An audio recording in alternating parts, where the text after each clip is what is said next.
I'm going to close the door because we're getting noise from outside. Hang on a second. I'll get it. Yeah, I mean, I'll get it. Okay. All right. That's going to go get the. All right, this is the. Hang on. Let us know when you're ready, Hewie. We're ready. We're ready. Okay, this is the Central Florida Computer Society TechSIG taking place at Denny's in beautiful sunny downtown Castleberry, except it's not very sunny.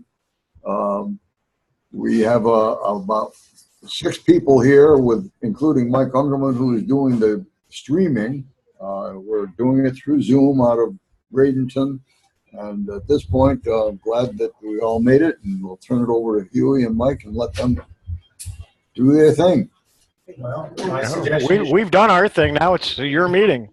it's your meeting. Just go around the room like you normally do. Okie doke. Ted, you eating yet? Or you want to start? You got any topics for us?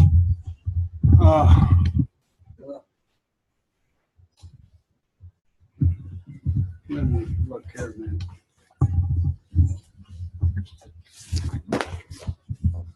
Oh yeah. Does anybody know what this thing is?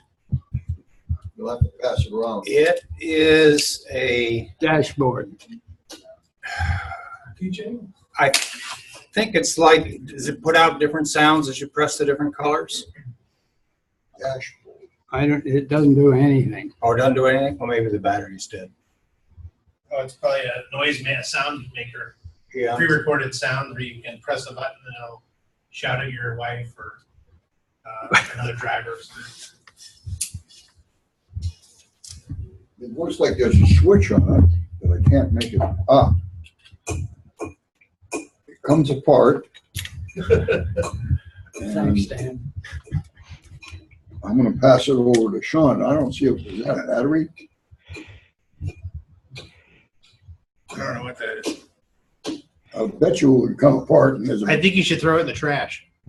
That's what I've been thinking for a while. Or I can take it home with better tools. I'll get there first. Oh, I'm getting it. If Paul Colton was with us, he would dissect it and get into the wiring. And figure the whole thing out. I managed to open it, and I see that the reason it's not working is there's tape on the battery. And Number one, and a piece just fell out.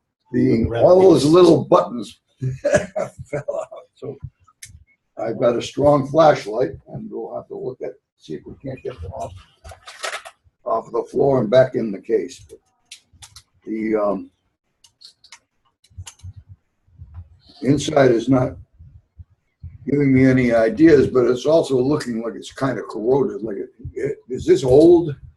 Been around for ages. I've had it a while. Yeah, it looks like maybe it's not going to work because the battery did. But I didn't know what to do with it. Throw it away, as Sean said. Well, now you got the battery, maybe it's working on. Wrap it up and give it to somebody you don't have to give to. I'll try it again. I got anybody read Ask Marilyn out of the parade section of the movie, of the Sentinel? No, you can't see it yet. Well, I was going to put it up here on the Oh, camera. okay.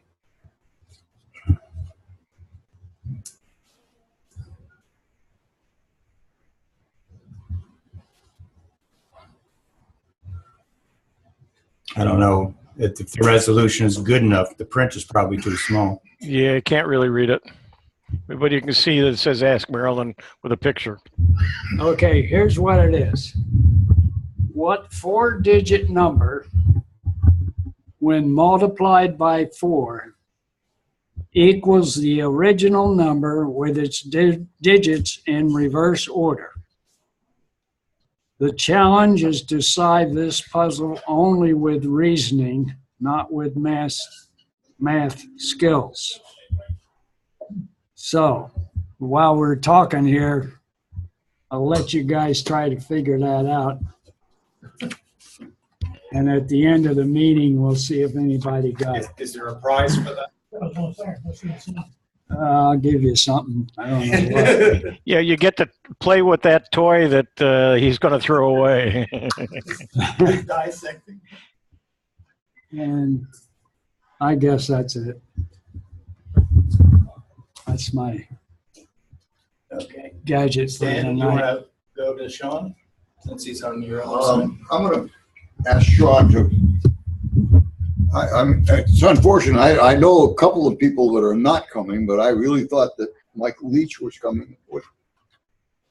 And but if you want the projector, Yeah. All right, I'll just unhook that. Watch out. There you Pass it over.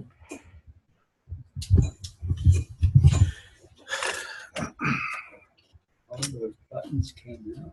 Yeah. And I'm not go. All right. So I've got really not a whole lot to share. I got. That's the back of the speaker. Let's see here. Do this. I got a good deal on BestBuy.com. Anybody use Deal News? That Deal News website? So Deal News, I have a app, and it popped up a message last week that said 50-inch TV for $200, and it's got the Roku built in, and supposedly the Chromecast, and so I ordered 2 of them because I have an apartment above our garage, and it doesn't have any TVs in it right now. So I ordered 2 of those, and I decided to mount them on the wall. And as you can see here on the screen,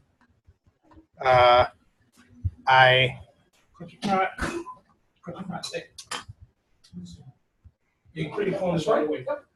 Chicken strips? Yeah, right here. Oh, that's why you were looking at me like, I know he ain't. Yeah, right here. Yeah, okay. I don't need you to get to the hospital. Very important. Thank you very much. All right. Appreciate it. Plenty of room. Oh, there's one. Ted's opposite. Were they in any position? Or the other side. Got enough menu. One missing. 2, 4, 5. 2, 4, 6, 8. There's 3 missing. I know where one is. You want So this is a picture of the wall where I wanted to hang the TV, and I was kind of a downward angle, I guess, because I think that's about it's just a couple feet there. But I installed this recessed outlet, and what I did was luckily this outlet under here is centered, and I just took it off the wall and I ran a Romex up through here, and I put a box in, and then I put this recessed outlet, and then there's what it looks like. That's what the recessed outlet looks like, and there it is built into the wall. And then I bought this hanger for the TV. That was $10 on Amazon, and it comes with 2 poles that hang. They're hooks, and you bolt it into the back of the TV, and then you just hang it on the wall like a picture. And then there's the TV hung on the wall. How much would you say TV weighs?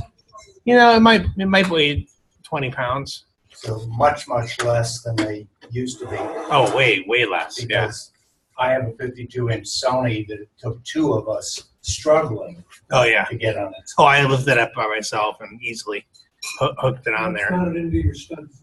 Yeah, and then I bought the other one is in to the left of that picture. There's a room where the door open, and that's where this TV is hanging. So I put that one up in that room, and I put it a little higher because if you're in bed and watching that. But it's the same deal. I ran the cord up behind the drywall and put a recessed outlet in there. So all in all, I'm really happy with the TVs. They're HDR 4K televisions with Roku built in, and they're fantastic. So they're connected to my internet wirelessly. So I'll put a link to the TV in the notes. So that's for now. That's all I got. I'd like to comment on that. I had a 24-inch touch screen for my main computer, and what was happening was it started to change colors, and then all of a sudden I had no screen at all. So I had to replace it, and to find a touch screen of that size, it's almost impossible, at least for any kind of a decent price. So I said, well, why not use a TV? So I had I think it was a 28 or a 32-inch in the bedroom, and I plugged in, but it was only a 780p. So I couldn't get 1900 by 1200. And so I said, well, I'll start looking. I ended up buying a 32-inch for $129. It's a TCL. It's a Roku.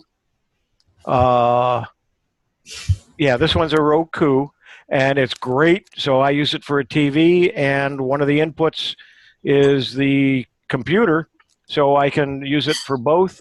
The quality is great, even as a computer, and I'm real happy with it. So if you're looking for a really large computer screen, the new TVs really have a good enough resolution to be a monitor too. How are you connecting it to the computer? What interface? Are you using? HDMI. Okay. I have a NUC from Intel Yeah. that I bought before I moved over here, so it's about 6 years old now. But it's got an i3, 16 gigs of RAM, a 1 terabyte hard drive, plus a 128 gig SSD card. Nice. Great. And then that just hangs on the back of the TV, where normally you've got the little the square bracket on the back of the TV that you hang on the wall to whatever bracket you put on the wall, but that's where the computer hangs. Yeah. I got a not a TCL. Was it a TCL? I think maybe it is a TCL off of Amazon for it's a 40 or 4. I think it's a 40-inch for $150 for my wife. She wanted one for her office. So yeah, the price of TVs is just fantastic. So. Of course, they're not fixable. If anything goes wrong with them, you throw them away and buy a new one. Right. So. Okay, that's all I've got on that. And I'll take the floor back again. I'm kind of a follow-up, not quite as high-tech. A couple of you heard about this at the last main meeting. But because I make constant visits to the restrooms, seeing this man about a horse that I talked about, the main bathroom that I use in my own house is rather dark.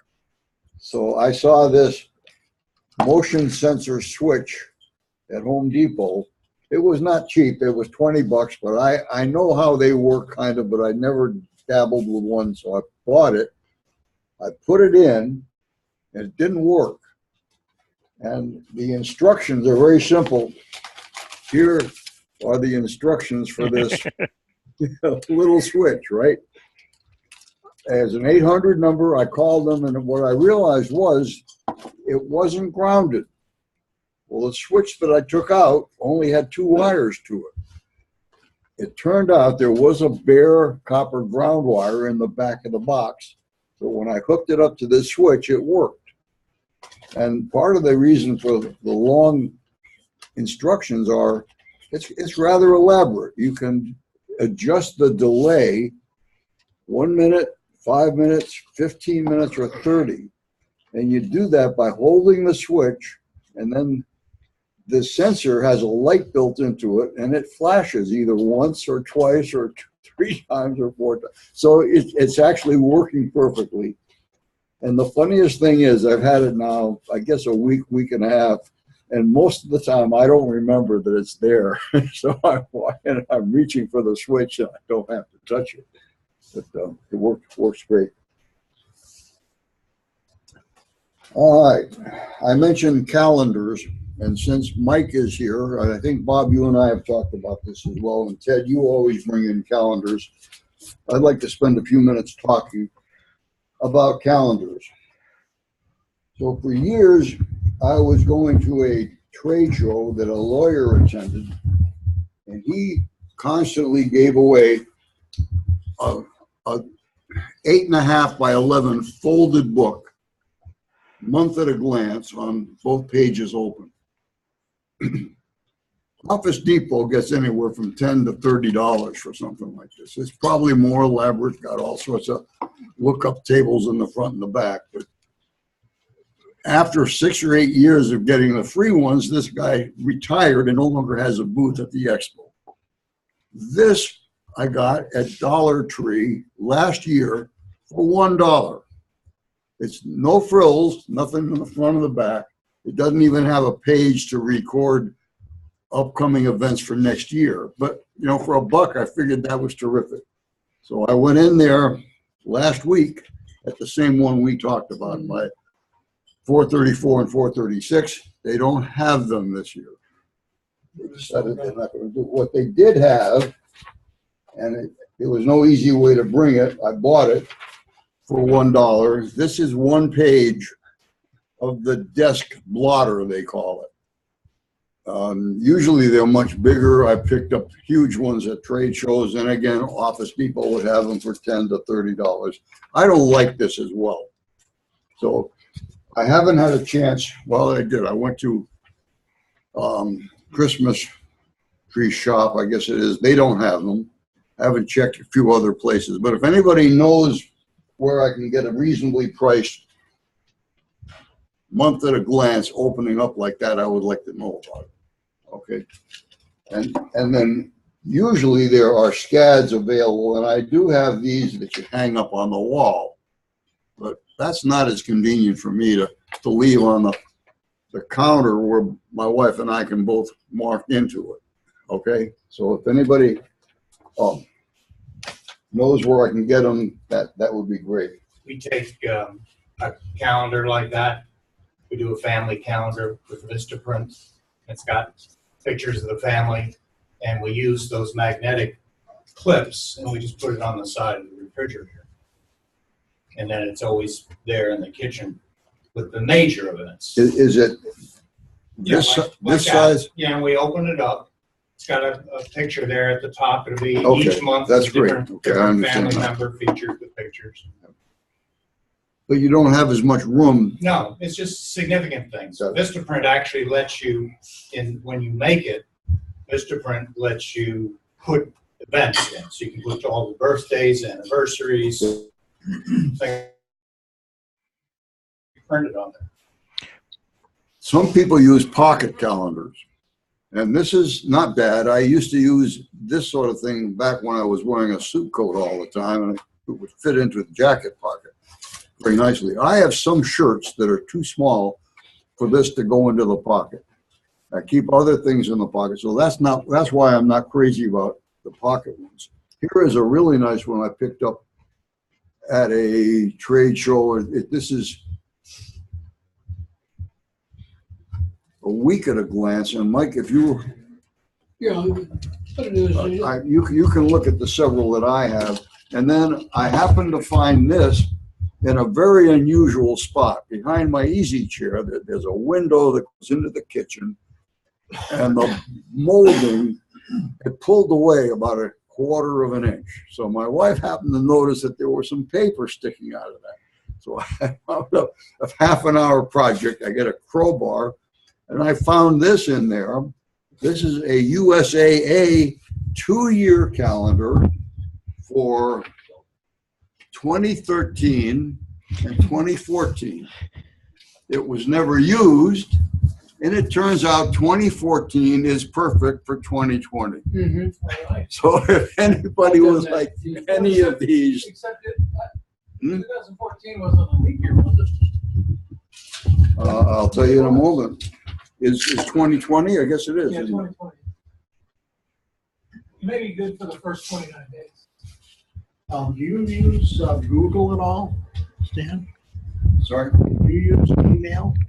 I use Gmail and I use Google Calendar. That's what I'm gonna when I finish what I'm doing with this, I'm gonna okay. segue to that. Go ahead. It's here, 'cause I wanna- No, I'm looking, and you may well be right, Jeff. This does not have a 29. That would be your only issue right there. So I correct myself. This is only good for 2 months. Garbage. You can write in 29 in February and it'll be the same. But then the remaining 10 months are all screwed up. Yeah, that's right too. Yeah, they will be. Yeah. They're going to be 1 day off in terms of where they are on the calendar. You could take Well, then you can get a 2015 catalog. Well, I think that book needs to go with that gizmo that Ted has. Yeah. Yes. Okay, now let's talk about Google Calendar, because I have tried to use that, and there are some parts about it that I like a great deal, and I'm hoping there's nothing that personal on mine. All right, now let me ask Hewie, do you want Stan to share his screen? Yeah, let's do that. Is he plugged back in, or is it still plugged into Sean's machine? No, it's He's on my plugged back machine. in. So you just Yeah, have to- go ahead and just share his screen. there should, Stan, you should see at the bottom of your Zoom client a green folder that says share. Do you see it there anyplace? It's, you may have to take Oh, your wait, mouse and get it to pop up. There should be a control bar. We may need to make him host. I'm not sure. Oh. Well, you got everybody. Oh, I see. Yeah, other people are sharing their video, but Yeah, I'm seeing it on my computer in the pop-up taskbar. Huey, are you seeing Stan's screen now? No, I'm not. I don't know what I did. Oh, full screen, there, now I'm back. All right, there's your share icon down at the. I see it. There, yep. Just click on share. Yep. And then pick the window that you want, which is screen, and then share. Okay, it's sharing, and now I see your Zoom. Now you can go all tab to wherever you want to go to. Okay, I'll go to my desktop. Yeah. Well, then you'll have to minimize it. There you go. There's your desktop. I'm not sure if I've got an icon for calendar. How do I get to calendar on this machine? Just open up Google and then click on, make sure you're signed into the account.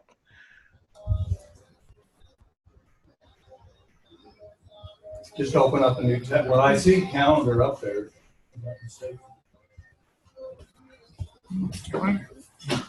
Those are different windows. I forgot to bring that. Yeah, I'll be right there. I've got a couple of Google or Gmail accounts. And what it is the calendar that you make up is for one Gmail account. Is it possible to share between your Gmail accounts one Yes. calendar? Yes, and I'm going to talk about that if Stan doesn't. That's not a problem. Yeah, that would be helpful for me very much.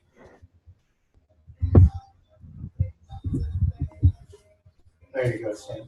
Okay.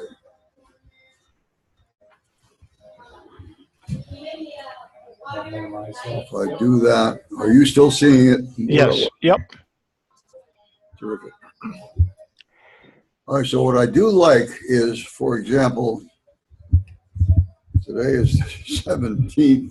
Well, no, here is the 24th, and what this is showing is the TechSIG, which was supposed to be next Tuesday, but we canceled it because that was New Year's, excuse me, Christmas Eve.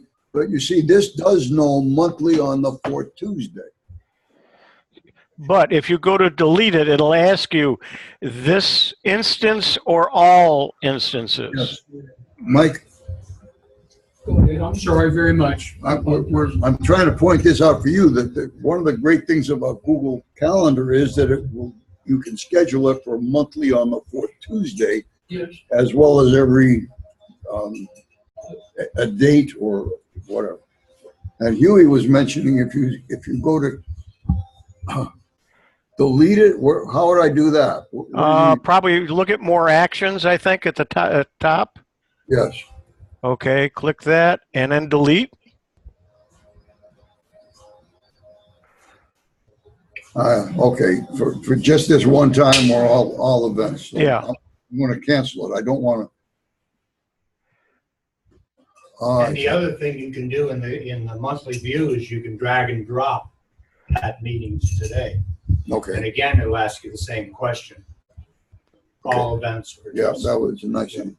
But now your comment about sharing with other, I didn't even know this was linked to my Gmail address, a Gmail account. How does that work? It's just by default. You're signed in to Google on that computer with your account. I see. I think your Gmail account has several options. Your contacts, your calendar. As you look up, it's there's several options one Google account or Gmail account has, and that's part of it. All your options appear. I forgot where it is up there, but when you look at it, it's like separate programs. Your Gmail, your calendar, your contacts. Go back to your calendar, Stan. Okay. Now notice the slide bar on the left. If you'll slide down where that calendar is a little bit, see where it says My Calendars? You can add other calendars. You can add one from your phone. You're going to add one from your wife's phone. You're going to add one from your computer and have them all on there. So no matter which one you add information to, that information shows up. Robin and I share both of our phones on the same calendar. My Chromebook, my desktop, my iPad, both of our Android phones and everything are all connected. So whatever one we're using, we can sign in and add and change something on our calendar, and we both see whatever we've put in there. Hewie? Yes. The other interesting thing about it, I use it with my wife, and my daughter has a calendar that she allows me to look at. Now, she's in Colorado, so she's in a different time zone.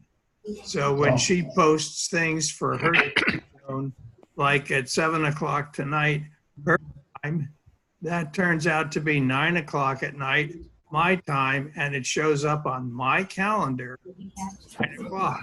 So it's real time in spite of the two different time zones. It makes that adjustment. And you'll notice on Stan's right now on the screen, there's some green that say or the holidays. But when you put in an event, if you don't want to have the time, what I do is I mark them all day, so they always go to the top and they have some color around them. And then in the event itself, I put the time, so it doesn't block it out. Like he's got on the 18th, for instance, 8 p.m. And then he's got something there. If the way mine is, the 8 p.m. wouldn't show there. I would type that in where for the event, and it would always be at the top, and it'd always be colored. Two more things I'm noticing, and we have, let's see, Bob Black, Ted, Mike, and myself. Board of Directors meeting is Thursday. It's 6:30. That's wrong. I got to correct that. It's 7. Okay. It knows that that's on the 3rd Thursday of the month. And then the second thing is, notice this one. That was Linda's. Oh, didn't want to do that. Change tabs.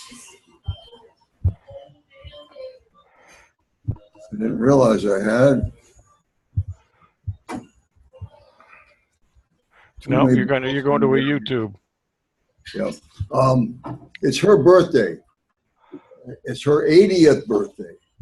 So our daughter Reba, who's in the Army and who's now in Arizona, is flying in for this. Would you stop that YouTube so you're not using that bandwidth? Okay. So she's flying in. Harlan and his wife and their 8-year-old are coming in. It's going to be a big deal. The day after Christmas, and they're staying for the weekend, and 2 of them at our house and 2 of them at Janie's house, and it's just, adding to the turmoil and the confusion, but a lot of fun, and looking forward to it a lot. And the funniest thing was, I got a call today about 3 o'clock from a guy named Harold, who I worked with his computers for a number of years. His son, and the way I know Harold is his son Rusty, is the guy who does our lawn mowing tasks every week. I've handled, I think, 2 or 3 of Rusty's computers and 2 or 3 of his kids' computers. So Harold calls me about 3 o'clock saying, hey, we're leaving tomorrow morning at 7 o'clock to drive to Chattanooga. He and his wife are going up there for the weekend because it's her 80th birthday. She has 2 daughters that live in Chattanooga, so they're having a big shindig up there. And his question to me is, he's got, I think it's a game or something, or a book that's on a DVD, and he wants to make a copy of the DVD and take it with him. And he's kind of all thumbs with computers, and he's kind of telling me what he's seeing on the screen. He's got Windows 10, and I suppose there might be a way to copy a DVD using Windows 10, but I don't know it. I don't use that. I have a free program called, what is it, CD Maker, I think. I'll find it and tell you exactly. Starburn is another free one that's good. Cyberlink Media. Here is CD Burner XP. And I've used that program for years. It works with ISOs. You can create an ISO. You can take an ISO and burn it to a CD or DVD. Now, he downloaded that, and we're trying to get him to do that over the phone. And he all these little side effects. He's saying, I got a lot to do. He's got to go pick up a rental car because they're driving up, and the 2 cars they own, they didn't think were big enough for the trip, so they're getting a bigger car. He's got to get his dog to a kennel for the duration. I felt like saying, Harold, why don't you wait until tomorrow morning at 6:30 to call me? But, Okay, you know that we're seeing a page can't be reached. You can Yeah, I somehow got away from my calendar. I think we covered the calendar. You can turn off the sharing of your screen, same icon. You just have to alt-tab back to the phone. Okay. Do share, no. stop share. Right there. Okay, There we go. You stop sharing. Can I show mine? please. Okay, let me. All right, so I need to, hang on a moment. Let me, all right, do you see Hewie on your system now, Stan? Yes. Okay. All right, so Hewie shares, then it should show up. Okay. This is not what I wanted to show, but I'll click on my calendar here. There we go.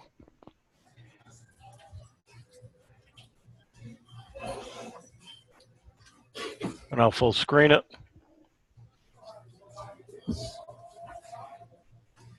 You notice that these are solid colors, but they're different colors because they're coming from different places.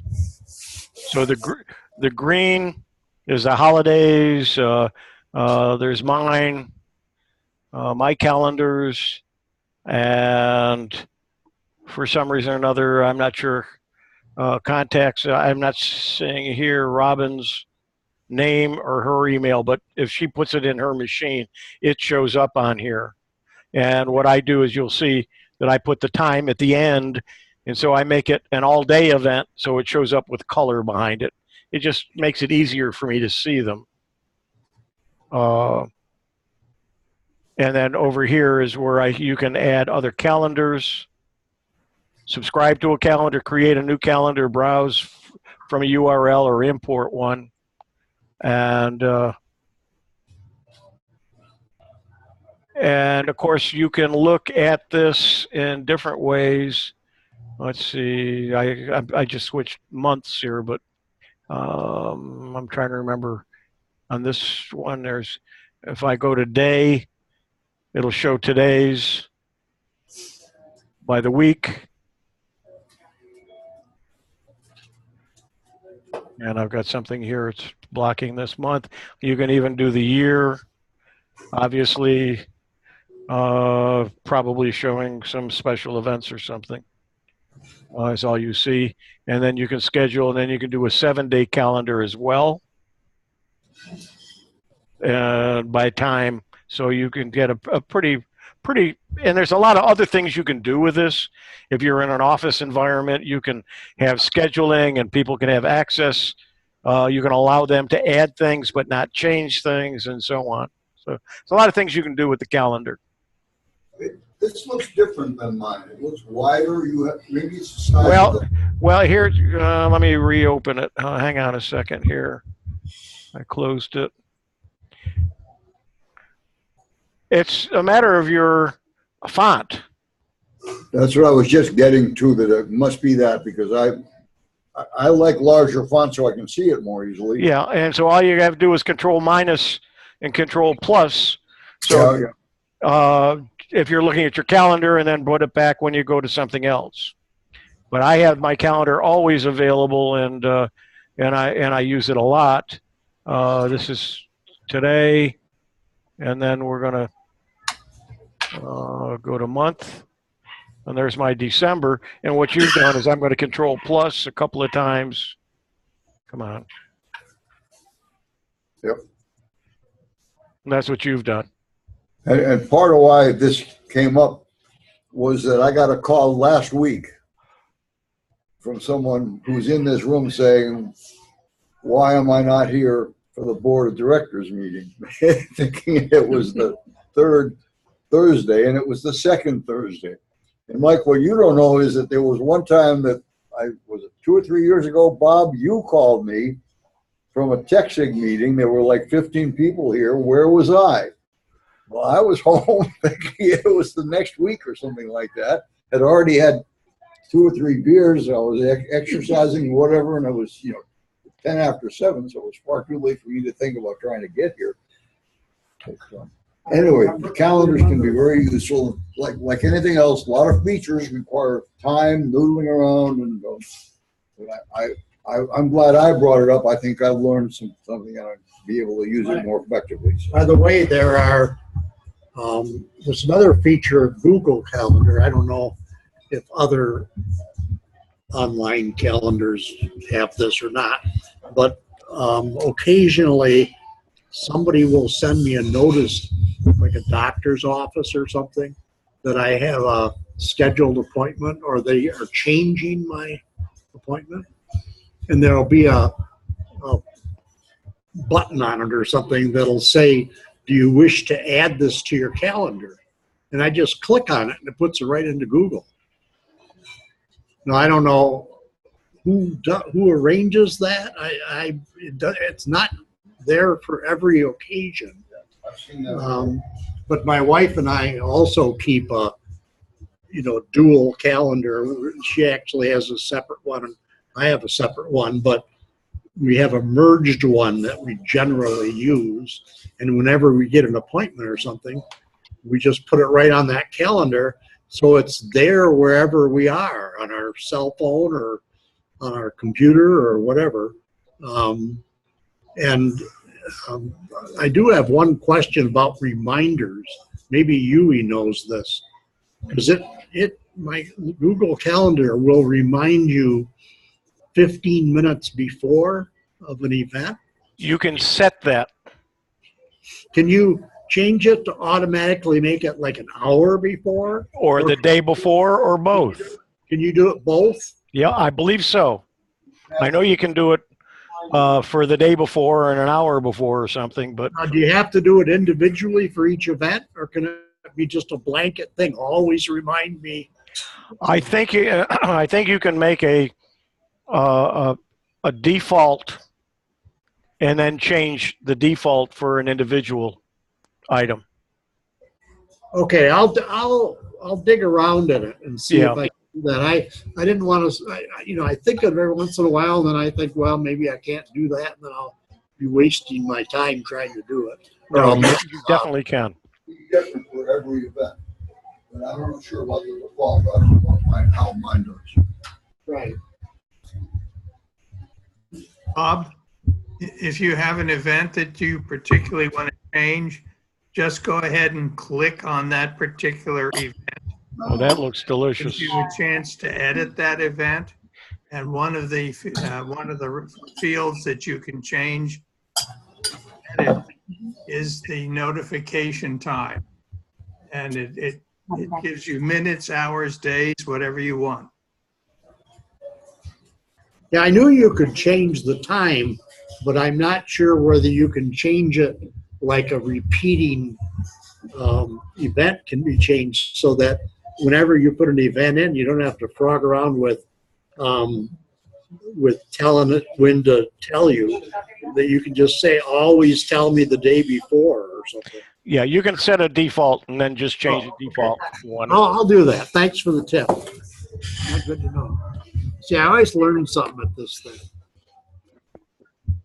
Who's next?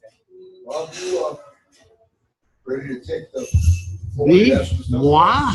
I don't have, I have a thing to pass around that I got at Ollie's. Yeah, no, I haven't actually. But I got this at Ollie's. How much was it? $4. It's a karaoke microphone that plugs into your cell phone, and then you can use it to speak. I haven't tried it yet. I'll just pass it. Put the words on the screen of your phone? Pardon? Does it put the words on the screen of your phone or something? I don't know. I haven't looked at it yet. I think it just broadcasts what you say. But I don't know why. Yeah, you're right. It says karaoke.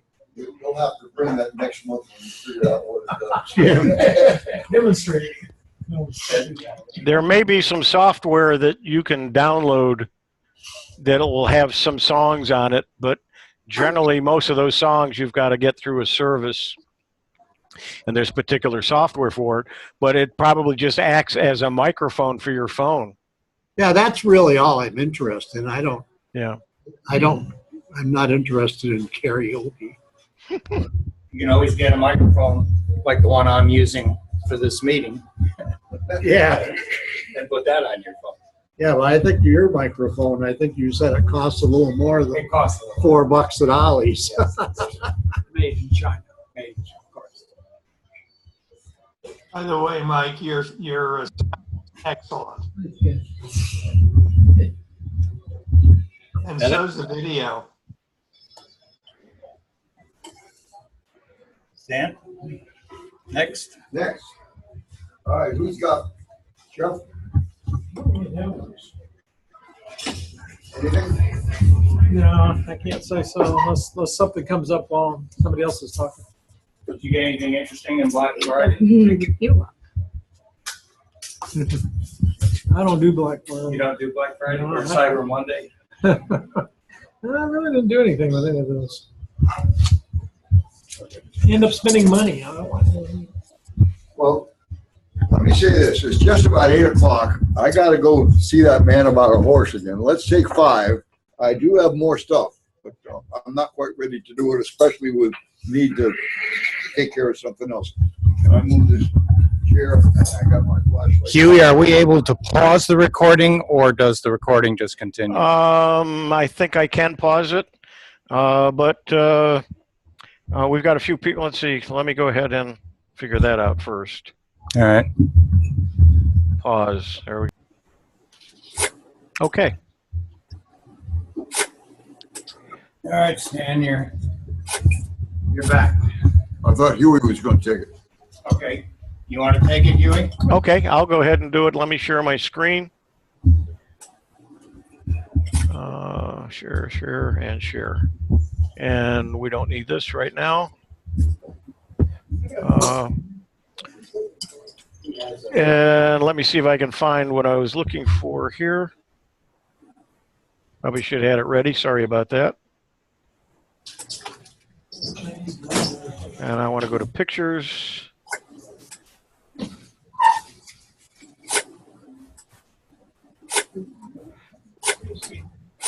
You know, a lot of you know that I spend a lot of time on Facebook and do a lot of things on Facebook. I came across a picture that I thought was a very interesting picture. Let me full screen it here. It says, I thought I finally got the perfect picture, and this isn't mine now, but it was on Facebook, and I shared it. But no, and if you'll take a look at the picture, a gorgeous picture but we have a little problem down in the foreground. And what I wanted to do is to show you, I have a program that I have on my computer called Inpixio. And it has 3 parts to it. There's a clipper, eraser, and then there's an editor. And by using the eraser, in less than 5 minutes, this is what I ended up with. Whoops, there we go. I just put it in the bag. There's the same picture and no dog in less than 5 minutes.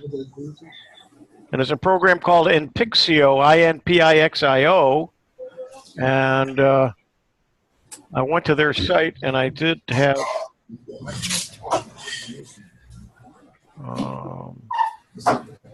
here and photo clip. There's a clip and there's an eraser. The clip, I think it is, you can take the background and make it transparent. So you can take any part of a picture and make it transparent. And then with the eraser, you can actually erase something on it. So there's they have different programs, and a lot of times they have them on sale or they'll have a coupon. So I went searching and I got it fairly cheap. And the one I have has got clip, erase, and there was and the photo editor. And so I use it a lot. I just wanted to share that with you, that anytime you get a picture, you can take things out fairly easily and change them around. Any questions? That's great. What was the price of all 3? Did they sell them as a package? I think, yeah, and I think it's like $99 or something like that. I think I ended up paying about $30 for all 3 of them. I just kept looking for a coupon and kept finding different ones at different costs. And a lot of times the different Inpixio programs show up on Shareware of the Day as well. I think I've seen it on Facebook also. Yeah. Oh, yeah. They advertise on Facebook heavily. And I think that's where I originally saw it.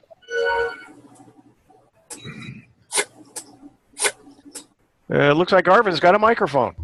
I do. Can you hear me? Yes. We hear you, Arvin. I've been sitting here. I turned it on when you said it wasn't connected, and I went, okay, I got it here. I'll just plug it in. So I plugged it in, turned it on. But I don't have anything to say, believe it or not. What? Hard to believe. Well, it's good to hear your voice and say hi to you. Hi to you. Okay, you can mute it now.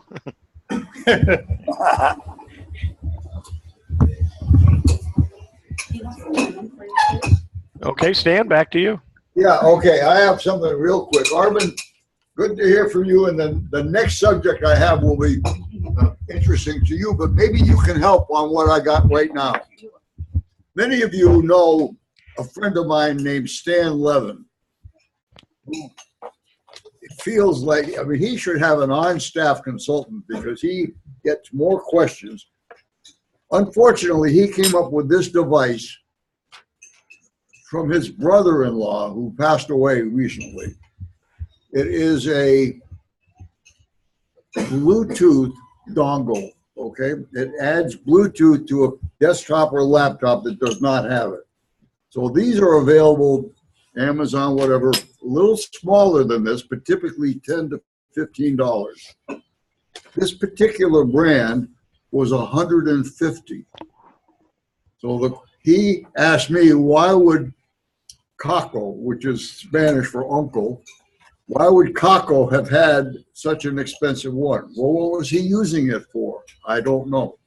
So Stan says, can he use it? I said, do you know what Bluetooth is? He said, no. I said, probably you won't be able to use it. So we were going around quite a bit on this, but actually the name of it is a long-range rate Bluetooth USB adapter. The typical Bluetooth adapter, I believe, is in the 10 to 20 foot range. And I saw something that said this is good for 100 feet. So I think it's 10 meters.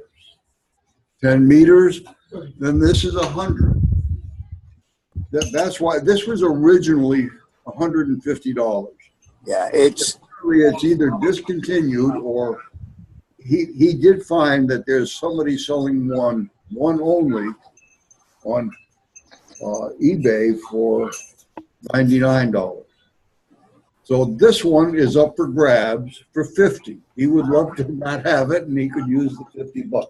Anybody think they could have a reason to want a long-range Bluetooth adapter? yeah, I'll take it. Arvin said he'd take it. Arvin wants it. Is that Arvin or Hewie? Arvin. Okay, you're good for 50 for it? Yeah, I'll pay 50 for it. All right, that sounds great. I thought maybe Gary would be here, or maybe you, John, but all right. No, We'll make arrangements somehow to. I don't have Bluetooth on my main desktop, so this will actually cover the entire house, and I can use Bluetooth everywhere. Okay, I do know it works because our Stan did a little more investigating. He put it into his computer, and apparently he has a wireless printer that saw it. I mean, he's using Wi-Fi for the printer, and I don't know why anybody would have spent $150 to have Bluetooth for the printer, because I know Rick is his real name, Enrico, and he had a relatively small condo on 436 that I did work for him a couple of times too. Well, sometimes people will use Bluetooth with printers that have it so that if they don't have a common Wi-Fi system to log on to, teachers, for instance, sometimes will want to be able to print, and they can't log on to Wi-Fi to have both devices on Wi-Fi, so Bluetooth allows them to print. I've had a need to do that.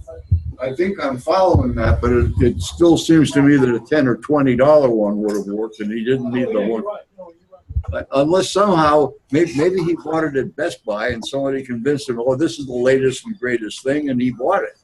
I don't know. Okay, I will get in touch with you later on, and we'll make a way. I have some Bluetooth speakers, headsets, and one I use a lot. And when I go out to the driveway, I lose connection, and that might give it more range. So you could go around an entire house with a Bluetooth headset without losing connection.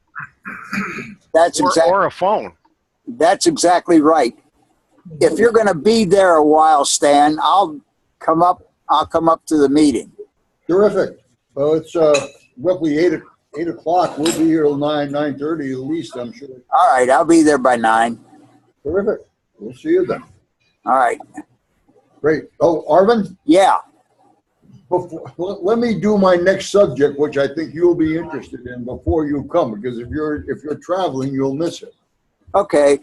All right. So it involves CFCS, the Treasury, and Windows 10. Today, I finally, after my probably 15th call to TechSIG, got the instructions for downloading QuickBooks and put on the Treasury laptop that we got back from Betty Ann. I think that's close to 2 years ago. It's been a year that I've been dealing with TechSIG trying to get a replacement of the QuickBooks that we had on that computer originally, and it went away when it was converted to Windows 10. So it costs $50 once you get approved by TechSIG, but that took, first they had to have absolute confirmation from the IRS that we were a 501(c)(3). So I had to contact the IRS. TechSIG had a form that you used to contact the IRS. That took about a month, but they finally agreed that yes, we were a 501(c). So I got that and made that application. And I'm not sure what the next problem was, but of course, in the meantime, you have to log on to TechSoup, and I swear I have changed the password 4 times. I have written it down, knew what it was, and the next time, 2 weeks later, I go to use it, it's no good. I mean, I cut and pasted it, and it still didn't work. So today I was able to download 750 megabytes, I guess, onto the computer.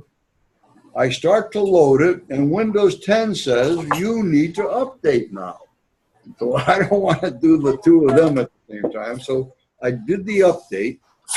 It took maybe 5 minutes to download whatever it was they wanted, and then about 3 hours of multiple starts and restarts.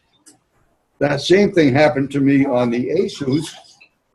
That's been updated, and my wife's computer is on Windows 10. So today I have been fighting with 3 Windows 10 machines to update, and finally did get the QuickBooks installed on the computer. And at the board of directors meeting, I'm going to discuss something, and I will bring that computer, because after I did all that, I don't know what made me look for it, but I found that there are a whole bunch of backups of the previous QuickBooks installations back with Jay Jacobs, Global Study in. So I don't know whether there'd be any value to trying to use those. What is that? The client is switching back and forth between different people, even though Hewie, are you hearing Stan continuously anyway? Yes. Okay. Yeah, I just see on my screen that the focus is switching between you and me. Yeah, that happens if somebody's breathing a little bit hard, or it's starting to rain like crazy here, so that might grab it. Yeah, so if they're muted, it doesn't matter. Okay, some of this is beyond the scope of this meeting. I plan to be bringing it up in more detail at the board meeting, because it's occurred to me that maybe Jay Jacobs would be willing to sit down with Mike, our new treasurer, that you don't even know, Arvin, and maybe you do, and me, and maybe spend an hour and give us some direction on how to get back into setting up the notification of memberships. And there's lots of stuff. I'm not a QuickBooks guy at all. I've never used it. And, I'm not really that into accounting, and I don't know whether Forrest might be. We have some help with that, or Ken, or you, Ted, even. You have the financial, more just with your taxation. But anyway, all linked together, all kind of interesting. I realize I'm kind of rambling, but it's all interconnected stuff. So, but Stan, you're a member of the library because you meet there. And as a holder of the Seminole County Library card, you have access to lynda.com. And there is at least one group of lessons on QuickBooks on lynda.com. And they're very well done. All right. I was not aware of that, and it didn't even occur to me. I'm going to make a note. Thank you, Hewie. What was the site again? Lynda.com. And while you're doing that, if I could go back to the Bluetooth thing for a moment. Sure. And I'm going to share my screen again. Actually, no, I don't have to do that. I'm not going to do that. Let me close that. I'm going to try to hold it up to the or to the camera. This is a Bluetooth speaker that fits over my ear. And they call it bone induction, but Robin can hear it, so it's, and she's not next to me. She's a pillow away. So it's really like probably a little speaker inside of this, but if it's next to my ear, it's louder, of course. and I wear it on my ear. Now, the ones I've been using last about 2 hours. So I turn them on while I'm in bed and connect it to my iPad with Bluetooth. I can listen to podcasts. I might listen to some of the technology things from Twit, or I might listen to some news. I might listen to some TV programs because I stream everything. So I have apps for any of the TV shows, so I can watch or listen to the audio portion of any TV program that I've recorded on my DVR while I'm in bed, and it just goes. But the others were 2 hours apiece. Now this one is was a little more expensive. This one was about $15 or $16. The others were about $5 or $6. They look just like this, but this one will go about 7 hours without recharging. Wow. It will go all night, and it just hangs on my ear. And this is one of the things, if I forget that it's on and I'm listening to the news in the morning and I'm walking around the house and I go out to the driveway to do something or get something out of my car, and all of a sudden I lose connection. So the distance of that particular item that Arvin's buying would make a difference. But other than that, I don't see a reason that I would want that extra for that. Of course, all of my items have Bluetooth built in anyway. So, but I really enjoy this, and I got it. It comes from China, so it takes about 6 weeks to get here. But I've got several of them that I just charge and swap them out if they die while I'm using them. And I'll turn it back to you. Okay. Mike? Mike? Mike has nothing. Oh, you had your hand up. I didn't know I heard. Okay. All right. Well, I can talk a little bit about what I brought with me. Okay, let's see if I can get this microphone just where it'll do its thing by itself. Okay, so we have a for those that are not at CFCS, we have an email repeater on the Google groups, and we post continuously, I guess, tech stuff. I may be the chief abuser of that, but anyway, stuff of interest. And I came across a hotspot offer from T-Mobile when our Spectrum internet service went down. And T-Mobile, if you search, has a program. I don't know, on my screen it looks like it's a mirror image. I don't know. Hewie, are you seeing? I lost your video. Yeah, I was muted. Yeah, I'm seing it actual. It's okay. Not. It's not. All right, it's just on my screen. It's yours. Yeah. So what had happened is we've cut the cord. We stream TV. The computers are on. The phones are Wi-Fi calling and data and all the rest of that. So when Spectrum dies, it's pretty traumatic in our household. And about a week and a half ago, Spectrum died about 7 in the evening, and we lost all internet connection. And I did have data on my phone, so I could use my phone. The phone does have a hotspot, but I only have a 1 gig data plan. I didn't want to use that hotspot for much.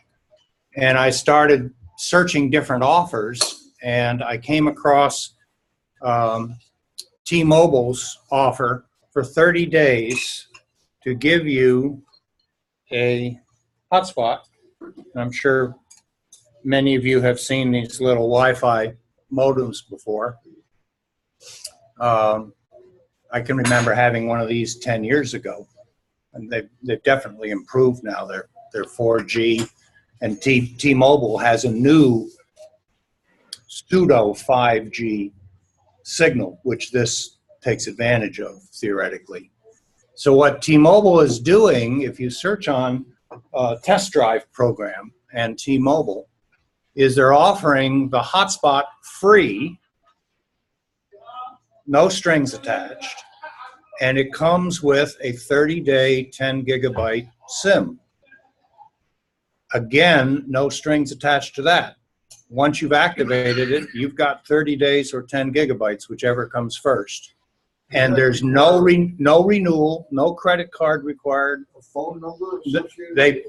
It does issue it when you activate it. It comes up with its own telephone number. You'll get an email. The only information they have is your name, address, and your email address. So as soon as this activated, I got an email from T-Mobile saying, "Welcome to the test drive program," and they said, "Test drive our new high-speed data services, and if you decide not to continue, give it to a friend." Okay, whatever. They don't want it back, so it's a throwaway. At home, I got very good data from it, about 20 megabits down and about 7 to 8 up, if I remember correctly. And here at Denny's, it's about in the teens, down and up. Much better than Denny's, which is down in the single digits, although we seem to be working pretty well tonight with stands. How many devices can you connect? By default, 15, but you can change that number. So they let you do it. And of course you charge it. I've just been leaving it on power. Excuse me, Mike, Yes. how much is it after the 30 days? Okay, you have a choice. If you stay with T-Mobile, it will take any GSM SIM. So if you're with AT&T, for example, and your AT&T plan will let you add an additional device to your plan, and they send you a SIM for it, you can put the SIM in there yourself and use your plan. Hewie was talking about that. I'll let him say a few words when I finish. And in my case, I use Republic Wireless, which many of you have heard me talk about in the past. Republic Wireless's claim to fame is a full integration of cellular and Wi-Fi as you move back and forth between the different sources, favoring Wi-Fi wherever you go, and your phones and your data will switch back and forth. And Republic has the same offer right now, 30 days, 10 gigabytes, $30 for their SIMs. And I just decided, all right, I'm going to buy 3 Republic Wireless SIMs and keep them as an emergency backup for the next time, not if, but when Spectrum decides to go down again, I'll just activate another SIM and have that. That way I have a hotspot in the house. The computers that we have can all hook up to it as necessary. And I can even use my Roku. So today, when Hewie and I were testing the unit, I took a look. After 30 minutes of streaming, I used about 250 megabytes of data. So tonight, with a 3-hour meeting, I'm probably going to be about a gig to a gig and a half of that 10 gigabytes, and still have, about 3 weeks and 26, 27 gigabytes. Or 10 gigabytes, excuse me. So I'll have about 7 gigabytes left. Hey, guys, Yeah. I'm going to leave now and head up to there. I'm going to mute my microphone with the computers on, so. Okay. Okay, I got a couple of questions, Mike. Number one, when you say you're buying 3 extra SIMs from Republic, what do they cost you, and what kind of a deal is that? The same cost right now as with T-Mobile. It's $30 for a 10 gigabyte SIM that lasts for 30 days from the time you activate it. And unlike previous hotspots, which you had to join a plan when you got them, I used to have a Nextel hotspot a long time ago when Nextel was out. And once you activated it until you canceled it, every month they would renew it, for whatever the plan costs. So this one, once these 30 days are up, I don't think I'll use the 10 gigabytes. Once the 30 days are up, then I'm just not going to stick another SIM in there until I need it. I just throw that SIM away that I've got. I'm still totally lost. Okay. My T-Mobile phone, which, because my daughter's in the service and we get a 17% discount, but we're in the, I don't know, 23 and 23.90 something, $25 a month, includes unlimited phone, text, and streaming as well, and it has a hotspot.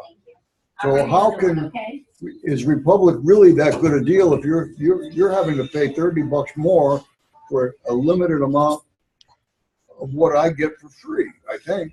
If I had an unlimited data plan, I mean, my Republic Wireless cost me $20 a month plus tax, so it's less than. And I choose just to have 1 gigabyte's worth of data. It's $5 for each additional gigabyte if I decide to add some on an emergency basis. And Republic Wireless favors Wi-Fi, which I use in the vast majority. So I never use anywhere near a gigabyte of data on a monthly basis.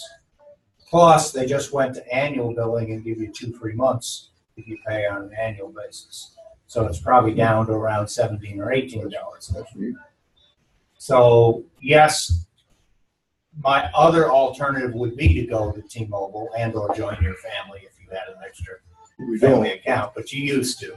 We talked about that. Yep. So there's lots of competition out there. I wanted an emergency backup. And yes, I could have used my phone at home, but as soon as I hook my Roku up to it, there goes the gigabyte of data. So I just figured, all right, it would be nice to have 10 gigabytes for the period of time that spectrum is down and have an emergency backup unit. Now, why T-Mobile's doing this, for them, it's advertising, because they want you to experience, quote unquote, their new, faster network.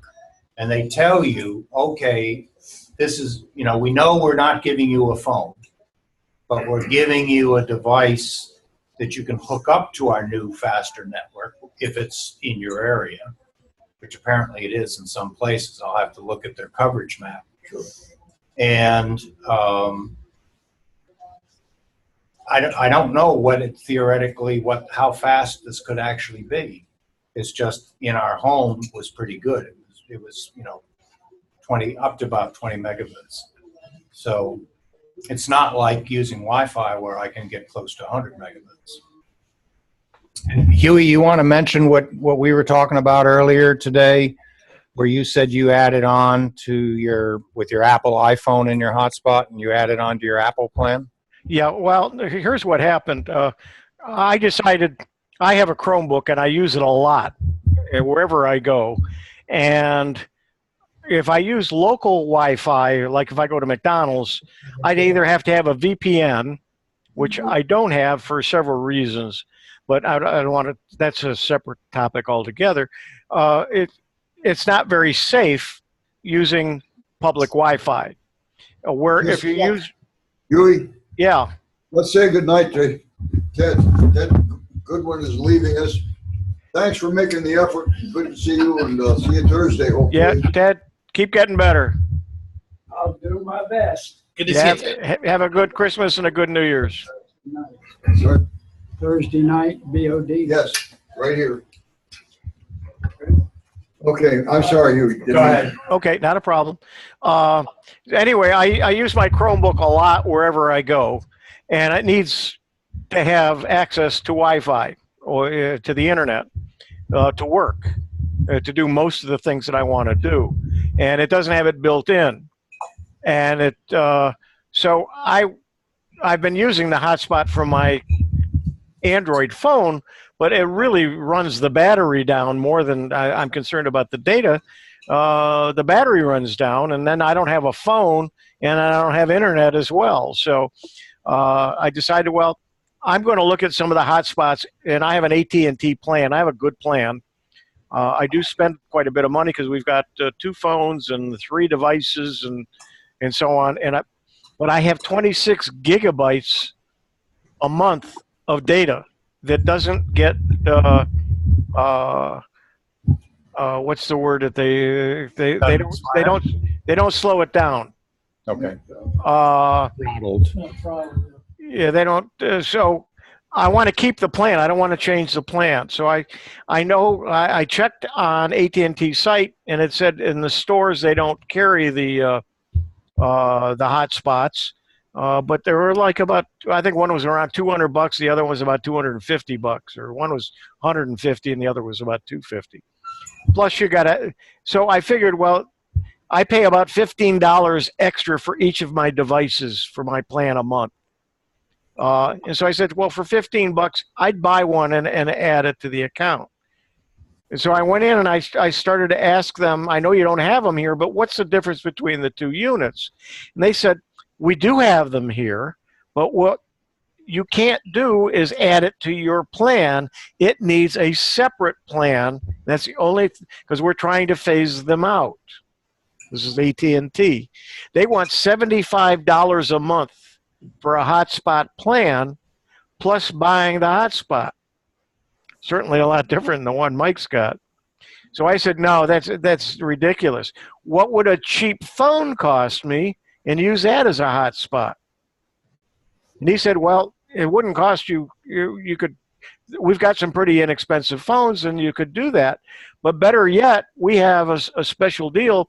We have an iPhone 8 that will give you free with a 2-year plan, and it costs you $15 a month to add it to your account.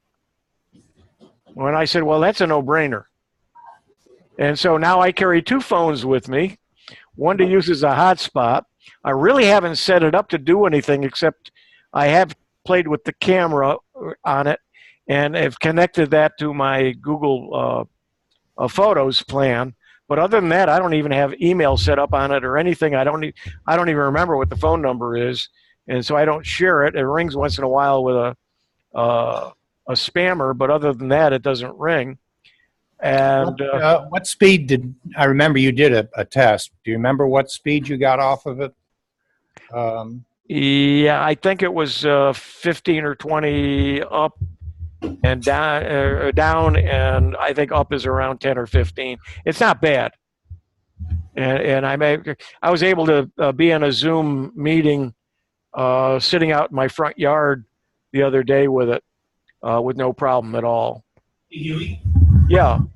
on that phone that you're not really using as a phone, that iPhone, if you go into settings and then into phone, you can check a checkbox that says silence unknown callers, so it won't bother you. Okay, good idea. Thank you. Mm-hmm. Oh, so your extra phone is an iPhone? Yes, and it didn't. And they charged me $15 a month for the phone, and a $15 credit.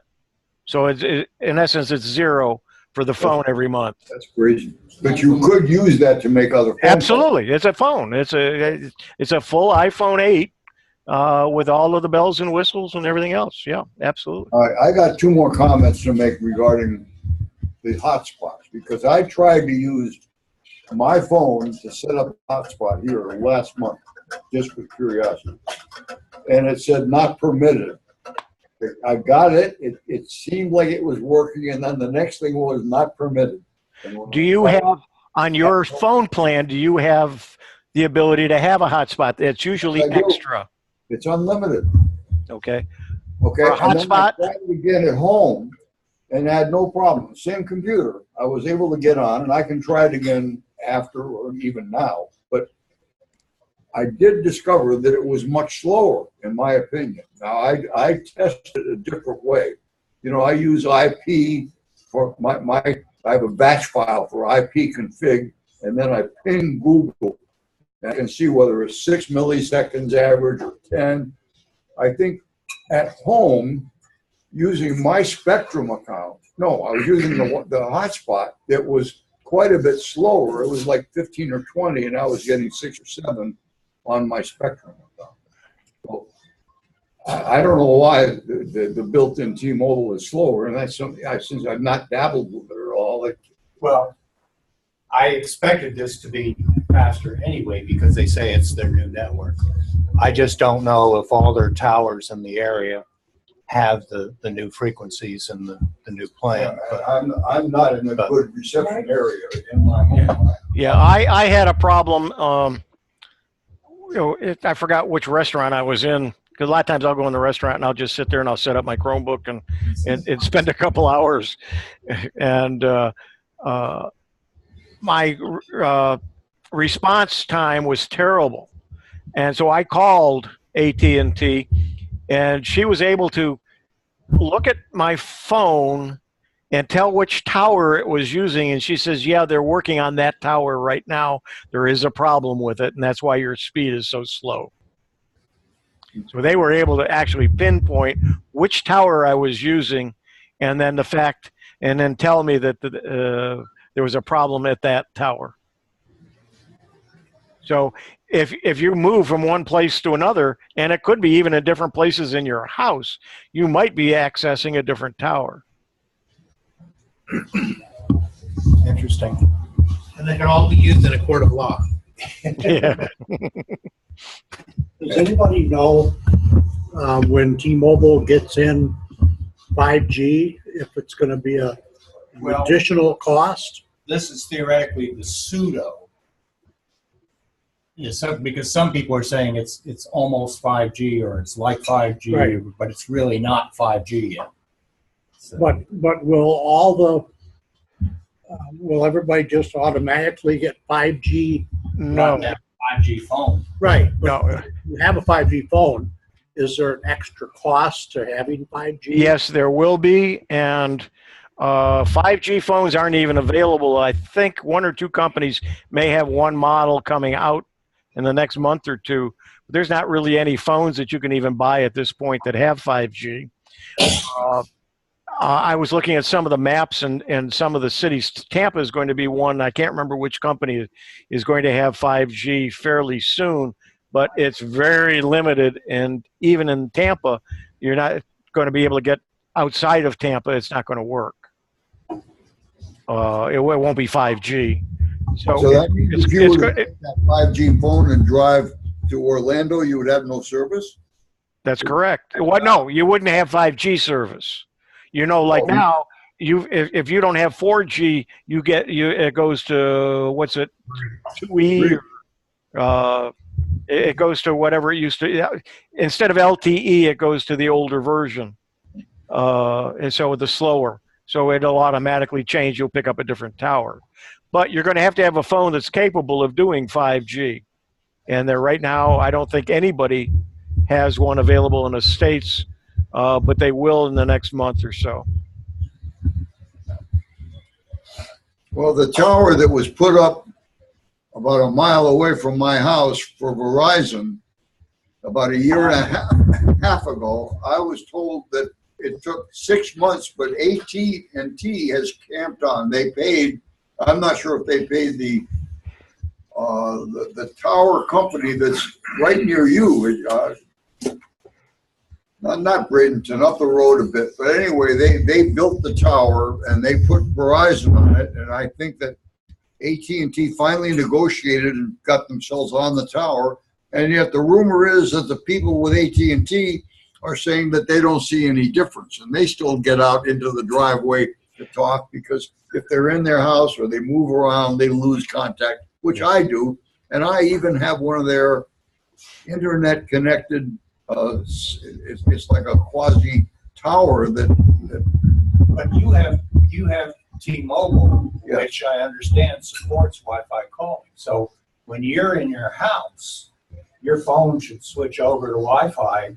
That's another story. I mean, I have a long house, and it's at one end of the house. So you don't have Wi-Fi. The room coverage. that I spend most of my time in is the farthest away. And if I stay in the middle of the house, it's better than if I am in the room that I want to be in. You need another extender. I have Wi-Fi and T-Mobile, and I just have a couple of boosters around. Right. And they're easy to set up. You just hold them near the Wi-Fi and press some button, and then you you carry it to where you want to plug it in and put it in. It finds that source, and then you've got it.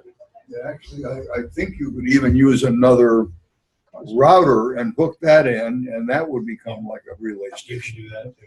I just, again, too much stuff to do, not enough time to do it. You know, the doctor's appointments and the kids and the grandkids. Linda got a call 2 days ago from our daughter Janie. Mom, can you be at the house at 6:30 Tuesday morning? She's got to be in Tampa, and Camille can't go back to school. She got a runny nose. So Linda left at 6 o'clock this morning to be at Janie's at 6:30. And asked me to get up to make sure she was up. Getting back to 5G, the 5G towers are going to be have to be a lot closer than the LTE towers. So they're going to be different towers, but they're going to look like lampposts, and they're going to be like at various corners. They're going to be more on the street, because eventually when 5G is really out there, you're going to be able to drive down the road anywheres and be able to pick it up in your car and be traveling and have Wi-Fi available if it's 5G is available there. But you have to have a 5G device, right? Of course. Yeah. My car has a hotspot in it. You'll have to buy a new car. I never even use it, because if I use it, I got to pay.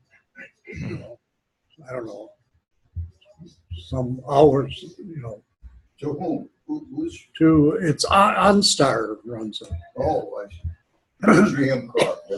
But if I want it sometime, like during that one hurricane where we left town, I didn't have internet, where we could only find a motel that had no internet.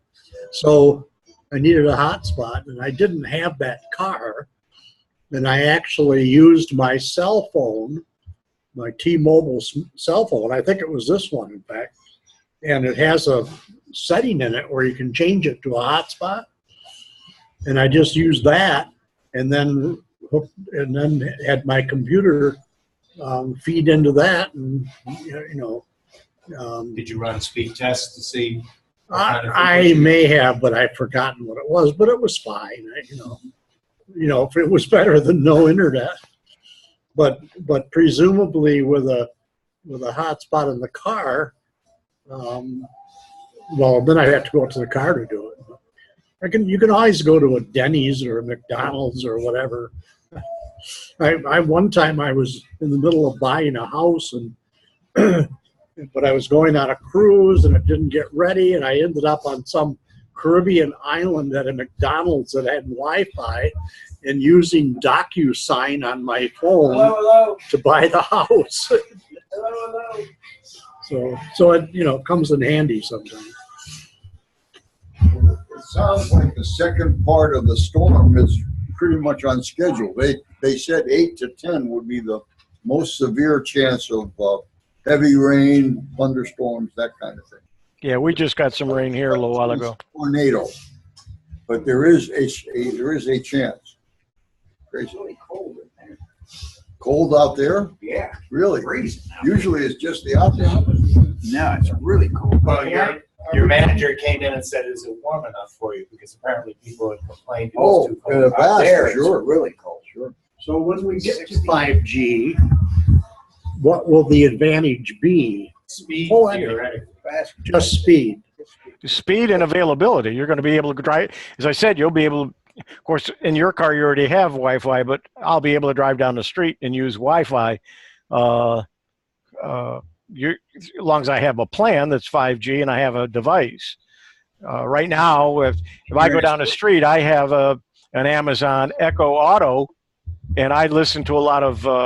I'll listen WDBO news sometimes because it's better than the local news here, and so I'm able to listen to it with no static and listen to an Orlando radio station through my Alexa without any problem through the car speaker, and it's great. And it's using the Wi-Fi. Well, if I had the faster Wi-Fi, I wouldn't have to be using the one from Let's see, no, if that's not correct. So never mind on that. But it wouldn't make any difference. That's going to be a better signal. But again, it will only be in the 5G will only be in big cities that have all those little. Yeah, eventually you're going to. The plan is for it to be nationwide. Yeah, right. Out in the boonies, never.